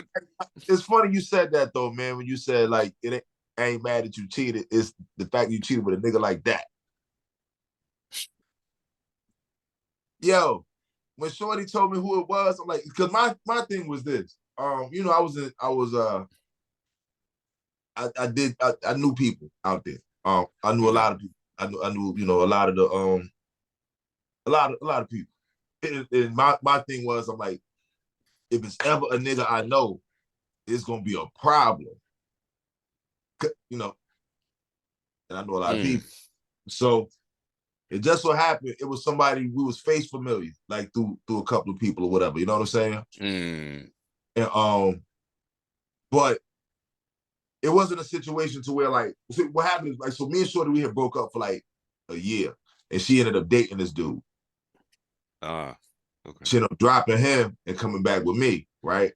I don't even know about this guy the entire time. You know what I'm saying? I don't know that she dated. I don't know that she dated anybody, you know what I'm saying, while we was apart. I don't even know. We just came back and started right back from there. So she said she stopped when she told me all of this shit, you know what I'm saying? She stopped dating the dude because he was married. She finds out he's married, right? So then comes back to this situation. I don't know none of this again, you know what I'm saying? He don't know who I am, none of that. Like she kept that shit separate. And then when the neglect supposedly happened, that's who she turned to, because she's familiar with this motherfucker, you know what I'm saying? Right. So I'm like, so you cheated with a married nigga? But he said he was gonna leave her. And you fucking believe that shit? Like, you're an idiot. Like, you're an idiot. He said you're an idiot. You're an idiot. Oh, believe shit. that? Oh, shit. What the fuck? Yo, that's crazy. That's crazy. Like, that's crazy. You want to talk about idiots? Joke's on you. Yes. Oh, my God, that's crazy. Hey, dog, listen. I'm glad you said idiot. I'm glad you said idiot, because it leads perfectly into what I want to what. Hey, listen. I'm not here to tell you people who to vote for. Not my job to tell you who to vote for. Also, not my job to tell you who not to vote for. But one thing I can tell you is this. If there is ever a candidate that is running for public office who walks into a room full of people who are like, yay, and they leave and they're like, nah, you may want to reevaluate your selection. Case in point. Your orange ambassador. You know, that nigga. You know who I'm talking about. Fuck it. Trump. So Donald Trump had a meeting with many CEOs of very powerful, very influential companies. And when I say many powerful and influential companies, I'm talking about Walmart, Apple, JP Morgan Chase. There was a few other pretty big names on the list as well. Needless to say, Donald Trump walks into this meeting with these powerful people. And essentially ruined any concept of support that they may have possibly had for him. He talked about lowering tax rates in that sector from 21% to 20%, and talked about it like it was a small thing with no real understanding how much 1% of that degree of affluence is a huge number. Not to mention that one of the things that was said was he was all over the place. He never stayed on one concept, and they were concerned about his mental well-being because of such. But that's our hero though. That's our hero. That's our hero that's gonna make America great again. That's who's gonna do it. I don't think so. There have often been concerns about the mental capacity of both of these candidates. And I think that we're beginning to see it put so far into the forefront that there may be a point that comes very soon where they say neither one of these guys is fit to be president. We got to stop this. I don't know. Thoughts? I'll be right back. I got to get the door. You got to do what? Got to get the door. Ask the question that was, I get it. Yeah, and so then just dip. we wait until he comes back. I mean, that was fun.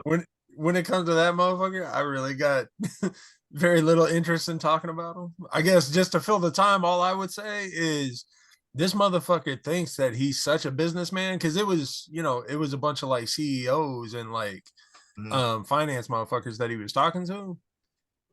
I guarantee there was a speech written that he could have followed, but he went in there on, yo, I'm a businessman. I don't need y'all motherfuckers to tell me what to say.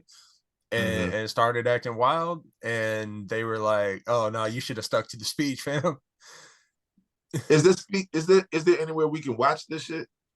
I don't, the article that he posted, there wasn't a video to it. But yeah, like they went over some of the details. But yeah, and then of course his people come out afterward and be like, oh yeah, everybody there loved him. And I think that just goes toward the like egomania of him in itself again. Is just like he's always gonna spin it to where it's to his benefit. Even if you got 9 motherfuckers coming out and saying, yo, there's something wrong with this guy, he's gonna be like, oh, they loved me. Because the people that follow him are gonna listen. They're gonna be like, oh yeah, everybody loves him. He's a dope businessman. They're gonna believe. They're gonna believe it. He tells them that he's great, and they believe it. Yeah. People want to be told what to believe. You know what I'm saying? Like, but it's so many people who want to be told what to believe. And sometimes I think it's just easier. I get it. It's easier. But these people truly feel that way. Yeah. You know, it's amazing. It's amazing. Yeah, if you touch on like the smallest thing that they agree with, you can steer them in any direction. If you got the smallest subject to make them say yes, like, oh yeah, I believe that same thing. You can build that to walk them anywhere because they've already said yes. So now they'll follow you there. Right. Yeah. Oh well, you know. Yeah. Man. What happened? I didn't do it. Oh no. You did. It was just funny though. Oh shit! I was like, I gotta get the door. Nah, this was. I need to have a. I need somebody to be here while I'm recording it. But hey, yo, get the door. I feel like String a Bell in this bitch, but yeah. Hey, yo, lock the door. Lock the door. Yo, let's talk about that Oompa Loompa motherfucker. All right, now I'm out. Dip. Get yourselves in trouble. I'm out of here. No, just... Nah, I do think though that it's a I, personally, just before I move on, I do want to say I think that it's a sign of kind of the entirety of the climate that this person, that both of these people do not seem to be of the greatest capacity. You know what I'm saying? Like even if I think about the former versions of them that I know, you know what I'm saying? This is not that. The Donald Trump that I remember from the 80s and 90s, this ain't that. This is like a weird bizarro world version of that. You know what I'm saying? Even if I didn't agree with him then, at least he was coherent in what he said that I didn't agree with. Now it's just like I don't even agree with the fact that you should be speaking in public. Like this is crazy.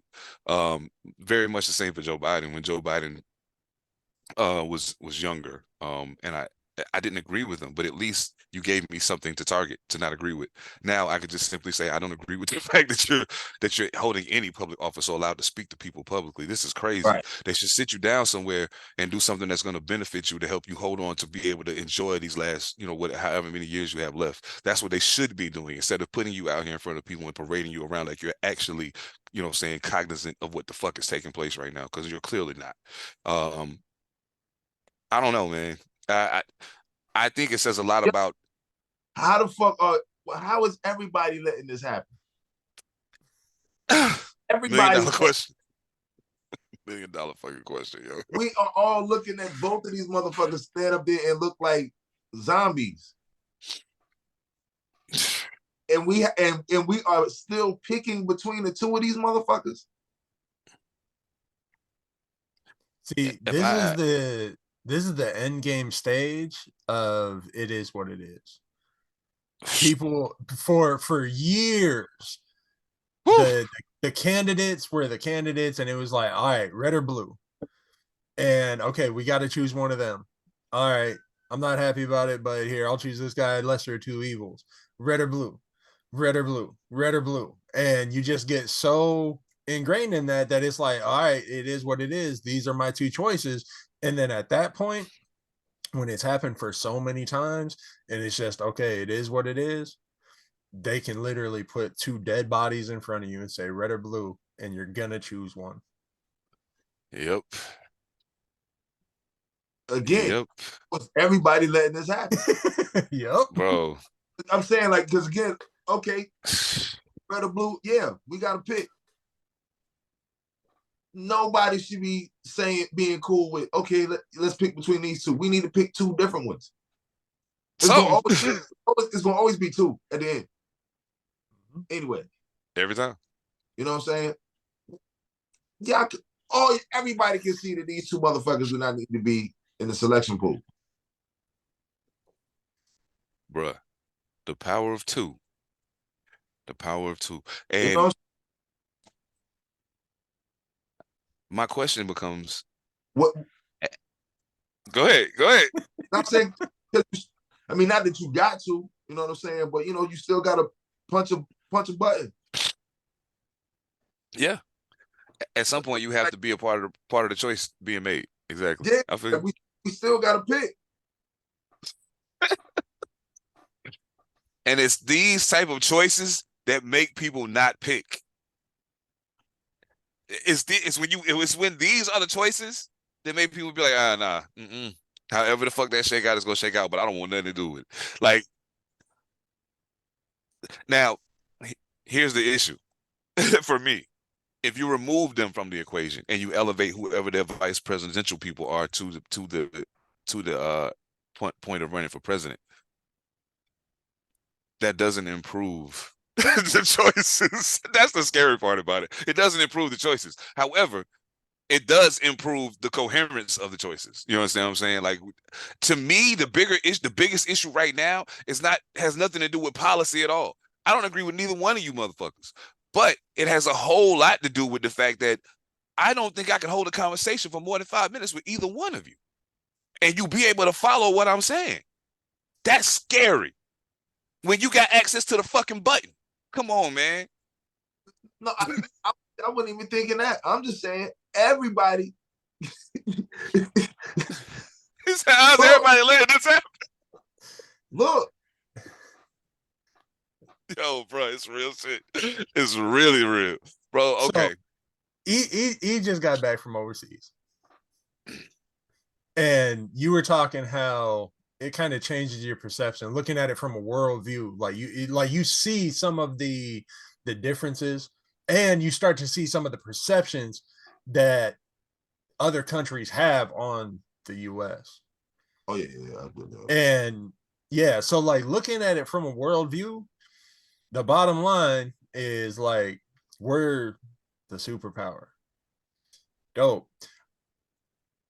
No matter what the choice is, no matter who wins, the US is going to have a president that shits his pants on the regular. That's the superpower. That's what it's going to be. You want to talk about a worldview? Oh my God. Oh yeah.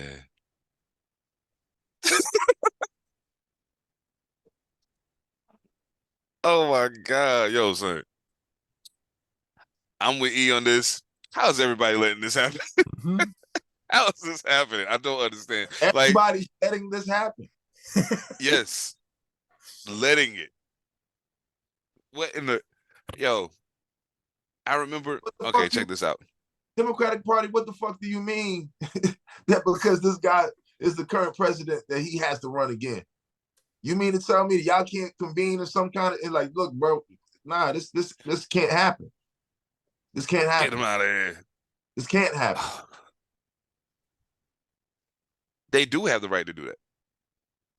If he's not up to snuff to run again, they have every right to do that. They do. And he's not. He's clearly not. He's fallen more top. I've seen him on the ground more than professional wrestlers in this time that he's been the president. I don't understand this shit. I ain't gonna get into the fact of the motherfucker being clumsy. I ain't gonna do all that. Fuck that. I don't think it's clumsy. I think it's a 5-minute conversation. That's what it is for me. You know what I'm saying? People get old, they get clumsy, they fall. But can't talk. I think it's more than that, though. I think it's more than just being old and being clumsy. I think it's I think it has a direct connection to. I'm not saying it is or it isn't. I'm removing that part just because again, old people fall. That's what I'm saying. Like, but to what you said, just for me, you can't have a 5-minute conversation. True indeed. You're incoherent. Like that fucking video, whatever fuck they was at, and he was just standing there like just with a smile on his like. I'm like, he's on a drug, bruh. Like they have him on some kind of medication that got him dummied up like that. This motherfucker don't know where he's at right now. Nah, he didn't know where he was then. He just, or he might have known. Who was the?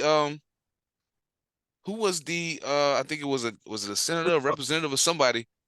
They had him on camera, and he was just McConnell. Like, it was Mitch McConnell. Yeah, he was just. Yeah, motherfucker just froze. Oh yeah. He did it like 3 times too. Yeah. Like, why do y'all keep? Yeah, homie went through a hard reboot on camera like 3 times. Control Alt Delete this nigga. Yeah. What the fuck, yo?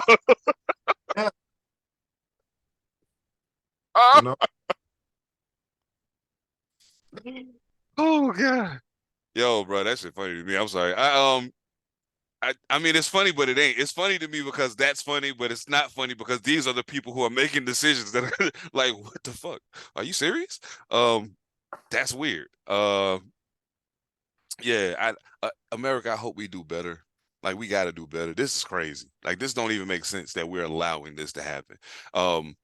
Even you people who are supporters of, of the Orange Scourge, you can't be so blinded by your loyalty to that you don't see what's happening. Like, come on, yo. Like, I never. Okay, I was about to tell a lie. I was about to say I never took y'all for stupid, but I do. But I never took y'all for like insane stupid. Okay, so there's a difference between stupid and insane stupid. Stupid is like supporting that in the first place, but insane stupid is continuing to support that when you see that he's of a diminished capacity, and it's no longer whoever it was you thought you were supporting 8 years ago. He's not that person anymore. He's somebody completely different now. He just looks the same, and they got him programmed enough that the right stuff comes out of his mouth sometimes. But what about the rest of the time? Like, what about when he's sitting in a meeting with a leader of another country for more than 5 minutes, and all of a sudden that person realizes, oh, you're not in there. Gotcha. Okay. Gotcha. We knew that when he told people, when he asked, could we drink bleach to kill COVID? Mm-hmm. That part. Come on, man. That part. Back then, we knew what we was dealing with. Can we just drink bleach? Yeah, no, motherfucker. No, you can't. He said no, motherfucker. No. But am I the okay? Let me ask y'all a question, because now you made me remember something. Am I the only one who noticed that his his capacity seemed to diminish from the time he was elected to the time he was beat by Biden. Like in that 4-year span, we saw a change in the way that he operated. So this was already like occurring. Then we've had a whole 4 more years for it to occur. You know what I'm saying? For it to continue to occur. And now what we're dealing with in front of the camera is like the 8-year later version of what we started seeing happening already. Yeah, this is bad. And the fact that y'all just gonna stand there and y'all really gonna go to the polls and vote for this nigga? Like, like what the fuck, yo? Like you want to. Like y'all really want. Like this is a desire of yours. I want to do that. I want him to lead me. I want him to lead me. I wouldn't let him lead me from this chair to the fucking bathroom, cuz what the fuck? If they got all them buttons on that panel, if there's a pause, it's like, yo, I ain't touching none of that. Yo, we need 2 more years to figure this out. Pause these motherfuckers. Yeah, reset. Come on. Yeah, this shit crazy. Whatever that last update was y'all ran through their iOS, that shit fucked up. That shit all fucked up. I need to back that shit down and start over. What that like the ones and zeros are not 1 and 0 right now. Like what the hell is happening? Like I literally started watching The Matrix last night for the first time I started watching that movie in a really, really long time. I turned it on. I actually fell asleep on it, but whatever. Well, I've seen it 100 times. So I'm watching The Matrix, and the first thing I started thinking to myself is, you know, at the time this movie was made and the time this movie came out, everybody was like, "Oh, this is so," and I was like, "Nah, not really. If you got any inkling of what's actually happening right now, this ain't that far-fetched for you." And not only is it not that far-fetched, but you know, it's almost like how they'll take a very real thing, but they'll sci-fi it to make it seem not real so that you won't draw the connection. Like I had to explain to somebody, we didn't get access to the internet to the late 90s. We didn't get access to the internet to the late 90s. If you do your research, they've been using the internet since the 70s. The government has.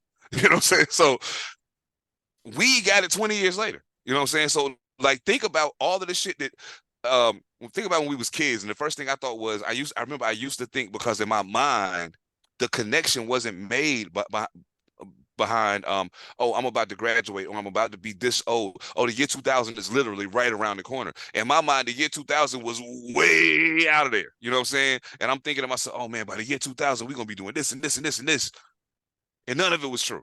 None of it was true, because it was way closer than my mind was telling me it was. You know what I'm saying? But that perception of what the future's supposed to look like, you know what I'm saying? We all have that. So in the case of having that, I didn't make the relation that the year 2000 was so close. A lot of these people didn't make the connection, haven't made the connection that the things that they see in a lot of these movies and stuff that seem like it's a long way off from being a capable thing to happen is way closer than they think. As a matter of fact, some of it's already here. We just don't know. You know what I'm saying? So for people to think it's far-fetched to say, I think there's something wrong with them and they should reboot them. Like, do we really think that the concept of somebody being replaced by a robot that looks like them is that far-fetched? I don't think it's far-fetched at all, because I've been seeing movies about it since I was a kid. That's giving them plenty of time to get it right. I'm not saying Biden and Trump are robots. Don't get me fucked up. I'm not that crazy. What I am saying is there is something happening within the realms of the government, that's running this country. There's something happening, and the automation of the world that we're in, that's taking place right now, right in front of us, that motherfuckers ain't paying attention to. You don't realize they getting ready to automate you right the fuck out of your job. We went to a convenience store. The person behind the counter never had to move. We put our stuff on this thing, boop, it rung up everything, gave us the total. We paid right there and left. All he doing is back there in case somebody needs something from behind the counter, or something goes wrong with the thing that's ringing up everything. Other than that, he has no purpose for being it. Well, I'm saying that to say this. Eventually, they're going to automate you out of your job. If they automate you out of your job, the next thing that's going to happen is they're going to they're already automating you out of being out. Once you start losing your connection to doing things physically, doing them for yourself, it's going to change the entire dynamic of your life. Stop driving your car and let it drive yourself if you want to. Watch what happens when you start trying to drive your car again. Artificial intelligence can be a good thing. We always talk about AI like it's the devil and it's going to take over the world and blah, blah, blah. AI is only going to do what we allow it to do. That's all it can do. Because you can literally design it to stop at this point. You can write the program so it don't go past this point. Until the program figures out. Well, the problem is we create the program figures more out creative than us. It's shit that you can't put in that program if you've never wanted to get smart enough to do that. And you're supposed to be smart enough to know not to put it in there. Like I don't understand how people like people literally do this shit that we literally do this shit to ourselves. The program was picked by the lizard people. Hey Sev, if I'm gonna be down there by 2, I need to dip. So I'm gonna drop off. All right, shit. Well, we got so y'all keep doing your thing. No doubt. I only got a couple more things. Hey, thanks. Good looking out, bro. I'll see you soon. I'll go ahead and get my shit so I'll be all the way ready next week when we start. But yeah. No doubt. All right, y'all. Peace. Oh man. But yeah, man, like the way things getting automated is scary. You know what I'm saying? Like some of it's dope. Like I like like I always said, man, it would be cool if you could do da da da da and didn't have to wait for this person to do blah blah blah. But then the more you think about it as you get older, it's like, damn. I thought that would be cool when I was a kid, but now I realize that's literally getting ready to cost somebody their job. You know what I'm saying? Like, what is this person going to do now? Like, they've been doing this for 20 years.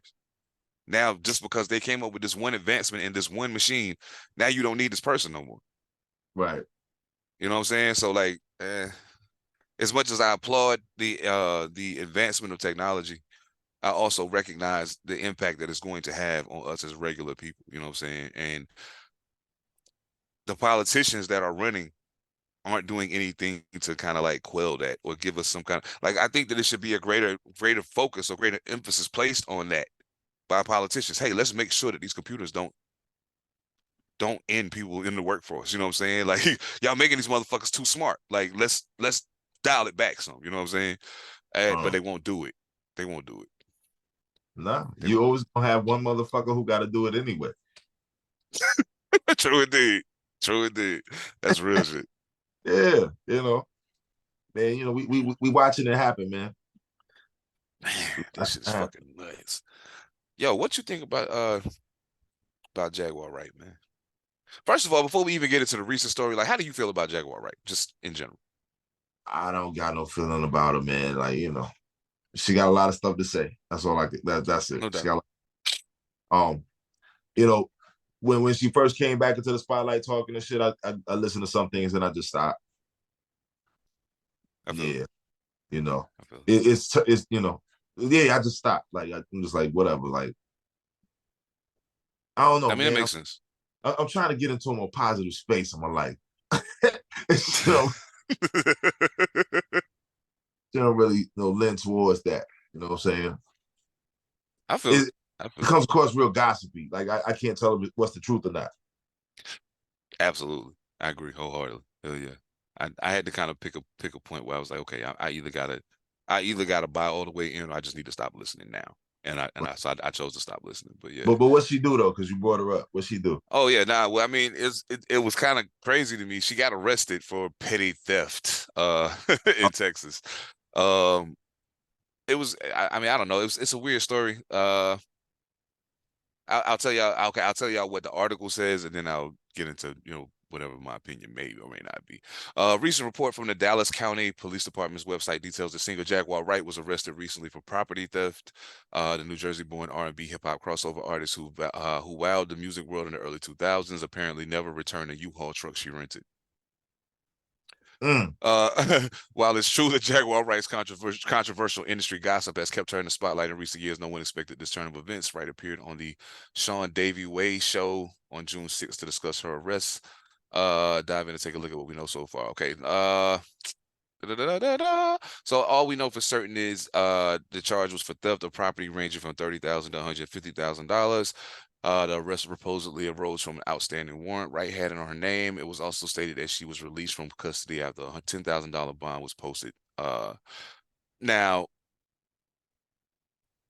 she did call the Sean Davey Way person from jail prior to being bailed out and said she'd been set up and that there was no legitimate charge to hold her on. Most of what we have to go on is the testimony of various involved parties. So yeah, this is a whole ass fucking mess, to say the least. I mean, you know, I've seen people not turn in U-Haul trucks before. I don't, you know, I mean, I think it's only a news story because it's Jaguar, right? But yeah, I don't.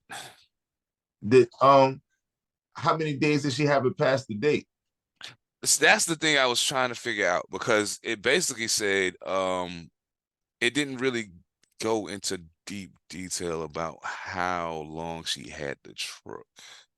And that was the thing that kind of caught me off guard. I was like, yeah, I didn't really even go into like she didn't turn in a return a U-Haul truck.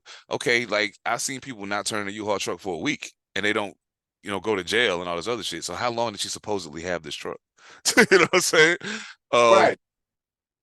And then more importantly than that, well, not more importantly, because to me, that is a very, very important aspect to take into consideration when you talk about somebody actually being arrested for this. But the other part of it and this is the part that kind of lent to me making the decision to stop listening. Some of the things that she said in connection to this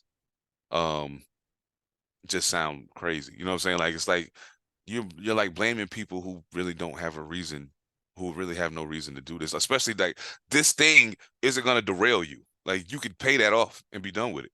That's not going to derail you. Like if somebody was going to set you up and try to stop you from talking, this ain't going to be how they do it. Like this is crazy. Right. You know, maybe you just had an oversight somewhere and the truck didn't get turned in. Okay, and they just taking it there because you're a Jaguar, right? And they figure you got the money to pay or whatever the case may be. But this doesn't sound like somebody set you up to go to jail for not turning in a U-Haul truck. I'm concerned about. I worry about people's. I hate to even use this term because people use it so fucked up and so wrong. But I worry about people's mental health in a lot of cases, and she's one of the people who's on my list of people I worry about. I mean, she stated that she's bipolar. Yeah, you know what I'm saying. I'm concerned. So I don't know. I'm pretty sure there's a medicine involved in that with her that she may or may not be taking. You know what I'm saying? And again, I don't know. I mean, I don't know. I shouldn't even put it out there like that. But the level of bipolarism that she exhibits, you know what I'm saying, I would think that there's some kind of doctor involved. You know what I mean? And she may not be, dealing with the meds. I don't know. You know. I mean, she said some stuff. I mean, and okay, I want to be very transparent about this.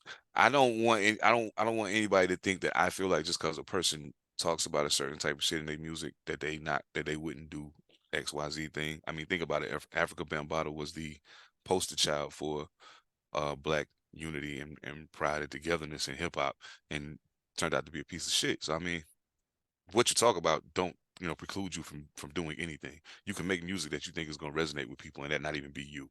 Right.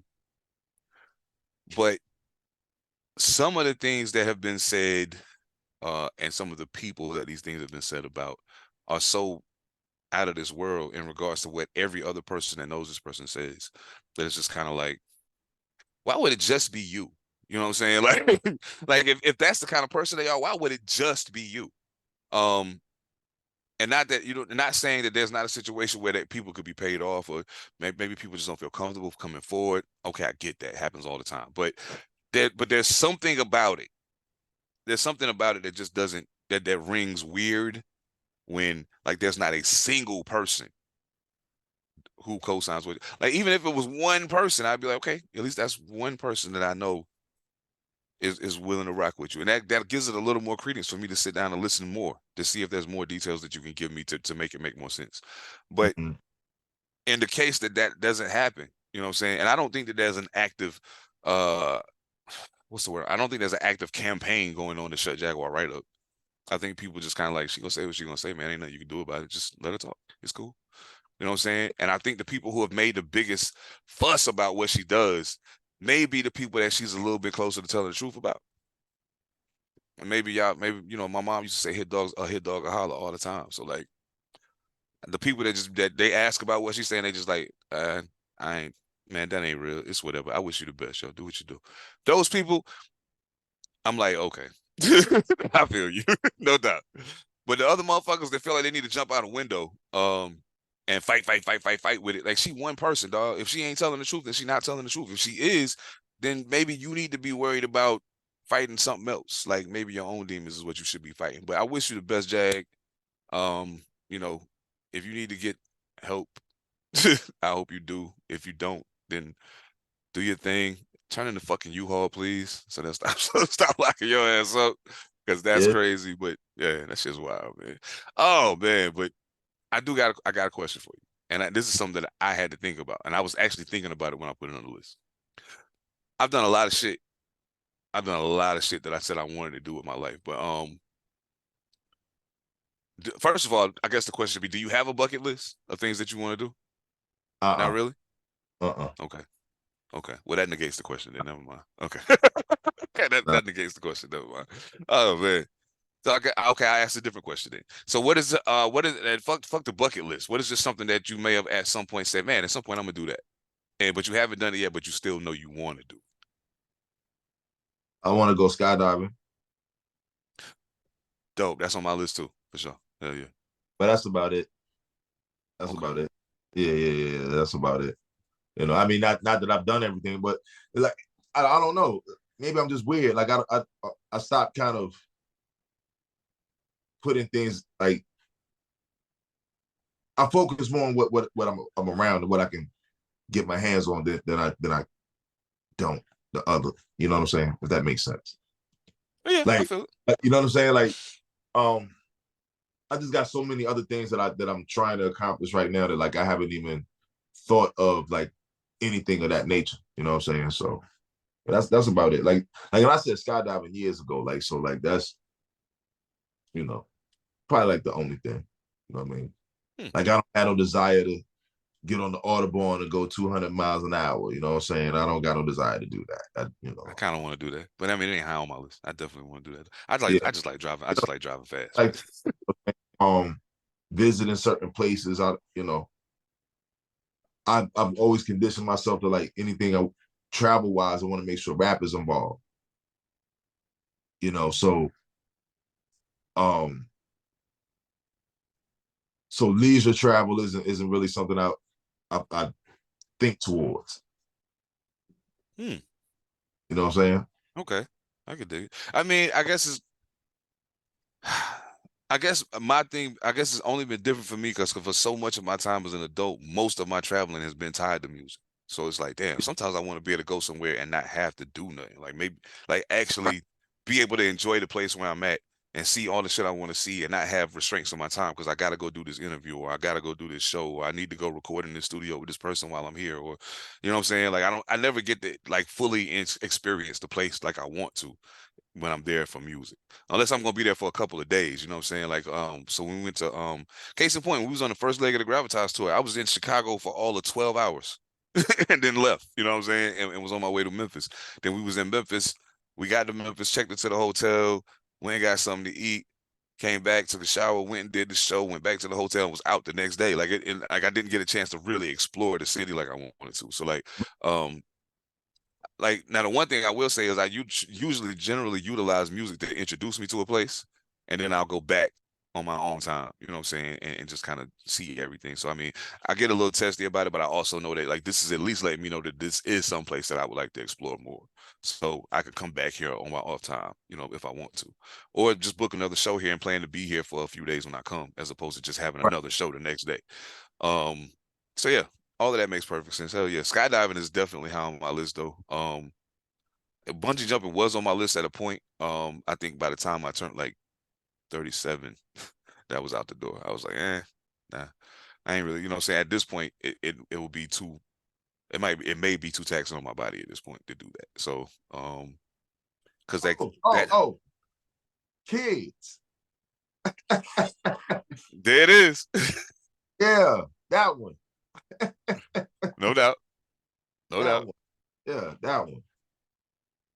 Yeah, man, that's a good one too. I will say being a father probably one of the greater accomplishments of my life, man. You know what I'm saying? Like, I've done some shit. You know what I mean? I've done some things. I mean, a lot of times I talk like I ain't done nothing and I ain't, you know what I'm saying? Like a lot of people assume I'm salty or upset about something. Like, nah, dog, I've done a lot of shit. Like, don't get it twisted. I've done a lot of shit that people still wish they could do in music or just whatever. Like, I've done it already. And I did it independent, without no record deal, without none of that shit. Like, I just did it.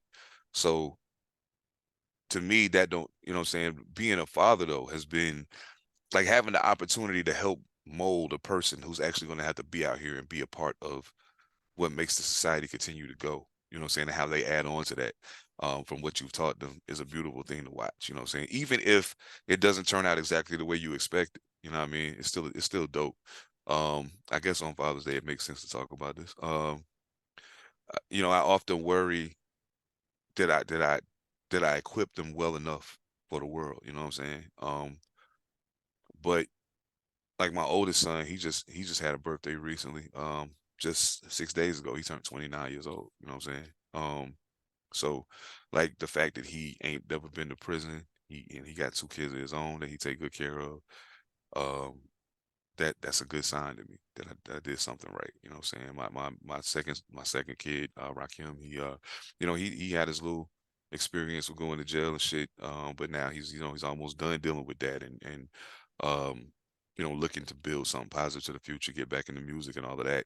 So I'm very, you know, proud of the choices he's making. So I feel like I did something right there too as well. And then my daughter, she's she's you know, freshman in college. She's like she's probably the greatest example of correct parenting that I have. You know what I'm saying? Like when I look at her, I know, like without a question, yeah, we got that one right. You know what I'm saying? And much respect, not just to my kid, but to their mother as well. They have an amazing mom. She's done a great job of you know, we did a great job raising them together. Um, yeah, like I never, as far as I'm concerned, you can't say nothing bad about my kids or about her. You know what I'm saying? Because they are who they are partially. You know, 50% of that is on her. So, you know what I mean? Enough respect to that. But like I do salute the fathers. Like I said in the beginning, I salute all the fathers who doing it right and are actively being a part of their children's lives and actively teaching them things that they're going to need to know and not trying to mold them. Like you don't have to make a little you. You just got to give them the values to be who they need to be to survive out here and to thrive out here, not just survive. Like enough, we got to stop teaching our kids to survive. That's not Whoa. that's not helping. It's not Yeah. helping. It's not helping. You got to teach them you got to teach them to thrive and to live, not just to survive. Yeah. You know what I'm saying? Yeah. Yeah. That's something I come to terms with every day. Realizing that about myself. Mm-hmm. You know what I'm saying? You know, yeah, that's real shit. Yeah, that's some heavy shit. Because I say that to my mom a lot. You know what I'm saying? But she understands it because I mean, again, like she agrees. She's like, yeah, that's what it was. We had to survive. You know? So like even back to, you know, eating habits and things of that nature. You know what I mean? Like a lot of in the Black community, our eating habits come from survival. They don't come from a place of eating healthy. They come from survival. You know? So like even with what my mom and my dad is dealing with now, like with some health issues with my father and shit, you know what I'm saying? It's like, you know, it's a weight thing that's going on right now. And he's like, well, you know, I only know how to eat how I eat. Everything is survival. So like this is what you know, like I was talking to him yesterday because I sent him a gift for Father's Day. And he got it early. And so we was talking yesterday. My dad is he's a maniac. I love him. He's a wild dude. He I said, you know, like I wish I was in a position to where I could have came home. You know what I'm saying? Like, you know, for these type of days and shit like that, but I can't. You know what I'm saying? He's like, nah, it's all good. He's like, you know, And I'm like, nah, I'm like, you don't understand what I'm saying. I'm like, this is something I deal with every day. Like, I know I don't have too much more time with you guys in my life. You know what I'm saying? So like, I would love to be there more often, No doubt. in this adult capacity. I was like, I would have loved to have been able to show up for Father's Day and cook dinner for you. He said, nah, I'm glad you didn't, because I know you ain't gonna cook me no pig feet. Hell no. Right, I'm not, nigga. But again, that's what he liked, though. No doubt. No doubt. Now, not that he gets that, you know what I'm saying? But again, that's just survival. You know what I mean? Like my mom, like, oh, she loves bread. Oh, put some rice on. You can put some potatoes with it. I'm like, everything you name is a starch. Everything.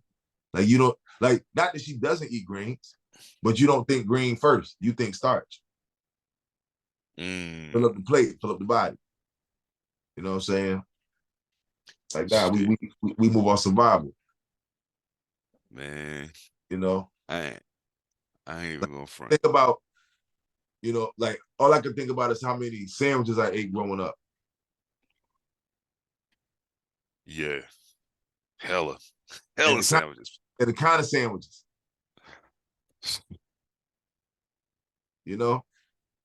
Man. Man, I'm thinking to myself, like, the All more stars. I think about that, it's just like, yeah, bro. It's like, oh man, like, what in the world? That's like, think about when you got older and you started making your own sandwiches, right? And you started, and you may have gotten to a point where you could put lettuce and tomato on the motherfucker. Oh yeah. Whole different world now, right? Oh yeah. Hell yeah. But you had to get that lettuce and tomato. You know what I mean? What got me to that point was even like working in fast food restaurants. And I started, we making sandwiches for people and we putting lettuce, and I'm like, damn. You know what I'm saying? So when I go on my lunch break, I'm gonna tell you, I worked at Wendy's. I was a manager at Wendy's for 11 years. And I worked there, and I would make my sandwiches at lunchtime. And when my first year and a half there, I would only put ketchup, pickles, and mustard on my sandwich. You know what I'm saying? On my burger. I would never put lettuce and tomato on it. You know what I'm saying? Then one day, just on a humbug, I had one of the homies make it for me, and he put the lettuce and tomato on it. He knew I didn't eat mayo. He knew I didn't eat onions, but he didn't know about the tomato and lettuce situation, so he put it on there. And I just went ahead and ate it, and I was just like, whoa, yo, that's different. Yeah. Oh, it's up now. It's up. It's stuck now. Let's get it. So like, now I'm real heavy on the lettuce and tomato on the sandwich, but like at a point, like I thought it was nonsense. I was like, what I want a salad on my sandwich for? That's crazy. You know what I'm saying? But I learned that from listening to older niggas around me talking like that. You know what I'm saying? So like, that's how that came down the line. Yeah, because part of that is you being a kid and not having a developed palate. You know what I'm saying? But then at the same time, it also comes from survival. Like you might not have the extras to put on the sandwich. That part. You know what I'm saying? Like you might have just mayonnaise. You know what I'm saying? Miracle Whip. Yeah, you know what I mean? That shit crazy, yo. Bologna sandwich. Bruh. Bologna. Bologna. Yeah. You know what I'm saying? Putting shit on there, like what the fuck? Huh? Y'all put stuff on there. Yeah. Then it's like, okay, now we start putting things on there. It's like, oh, okay. The sandwich can, grow up with you a little bit. It's no longer survival, it ain't necessarily survival, but you still survive, you still think like that because I make a sandwich. So you got shit for sandwiches now. But when that plate come, half that motherfucker's rice, half that motherfucker's potatoes, and it's bread. You know what I'm saying? And it might be yams on the side of that. Blood sugar through the fucking roof. God damn. Bro, that shit crazy. Yo, that's wild, bro. That's wild. Like, and I'm glad you said that though. I mean, you did bring up a real, and I know I gotta get ready. I gotta go be in the same place Monster gotta be. I'm just way closer than he is, but okay. You did make me think about something though. Like right now, just to full transparency, just to share something with everybody. For those of y'all who do so, if you pray, I know she's a praying person, so do so, please. And if you're not, just some positive vibes is Very much appreciated. My mother was in a really, really bad car accident a few weeks back. She's been in the hospital out in NC ever since. My brother video called me yesterday. He held the phone up to him, was like, "Hey, you know who this is?"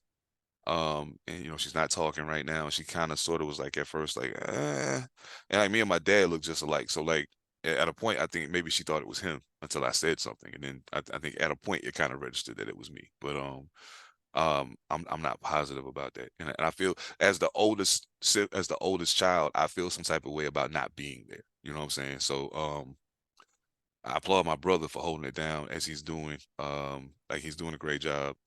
And I do applaud him for that. But yeah, I really feel some type of way about not being there. And I'm trying trying my best not to get overly emotional right now. So but yeah, as I've gotten older, being so far away from my family has been something that I've given a lot of thought to. And I'm like, man, my parents are both getting older. I'm very well aware of how old they are. I'm very well aware of their, what health issues they've had. And then for something like this to happen. And the thing that scares me about this is like back in 2001, no, not 2001, back in 2005, my grandmother had a very similar situation go down. There was a partition at the church that fell over and hit her in the head. So she was rushed to the hospital. They did A, B, and C. They let her out. They put her in the facility, said she was getting better, and then like a month later she was dead. You know what I'm saying? So I'm highly concerned about what's gonna happen, but I'm also in a position that I can't just readily jump up and go. Like it's summertime, so flight prices are out of the fucking ceiling. I guess it's a lot of reasons, a lot of things that are happening, some that I can't get into on this podcast, but a lot of things that are taking place that are keeping me from being there right now. So I feel you 110%, man. I feel you. And I just hope that that what I'm doing and what I'm, the things that I'm involved with will eventually change that situation to where I can more readily go when I need to go. Yeah. That's my hope. That's my hope. I hope so too. Yeah. I hope so too. Oh man. Shit. Happy Father's Day, Mojo. I know you're, Mojo did say that he got surprised for Father's Day, and that's the reason why he's not with us today. So happy Father's Day to you, bro. Happy Father's Day to all of the fathers again. I know I said it a few times, but we be getting shitted on, so I figured I should keep saying it. Happy Father's Day to my father. I'm gonna be calling him as soon as I get off of here on my way to the location. So yeah. Thank you, everybody that's locked in, everybody that's tuned in. Thank y'all so much for everything. Thank y'all for the growth that's taking place. Thank y'all for the continued sharing. Thank you for all of that. Thank you to Pretty Kings. Thank you to Echo Limitless. Thank you to Evan Almighty and Phantom, my co-hosts on All Purpose. The Sidebars interview with Tarly is out now on all platforms. The latest episode of All Purpose is also out now on all platforms. This will be dropping tomorrow morning. Y'all already know that. Well, when you hear this, it'll be out. So never mind. Fuck it. But yeah.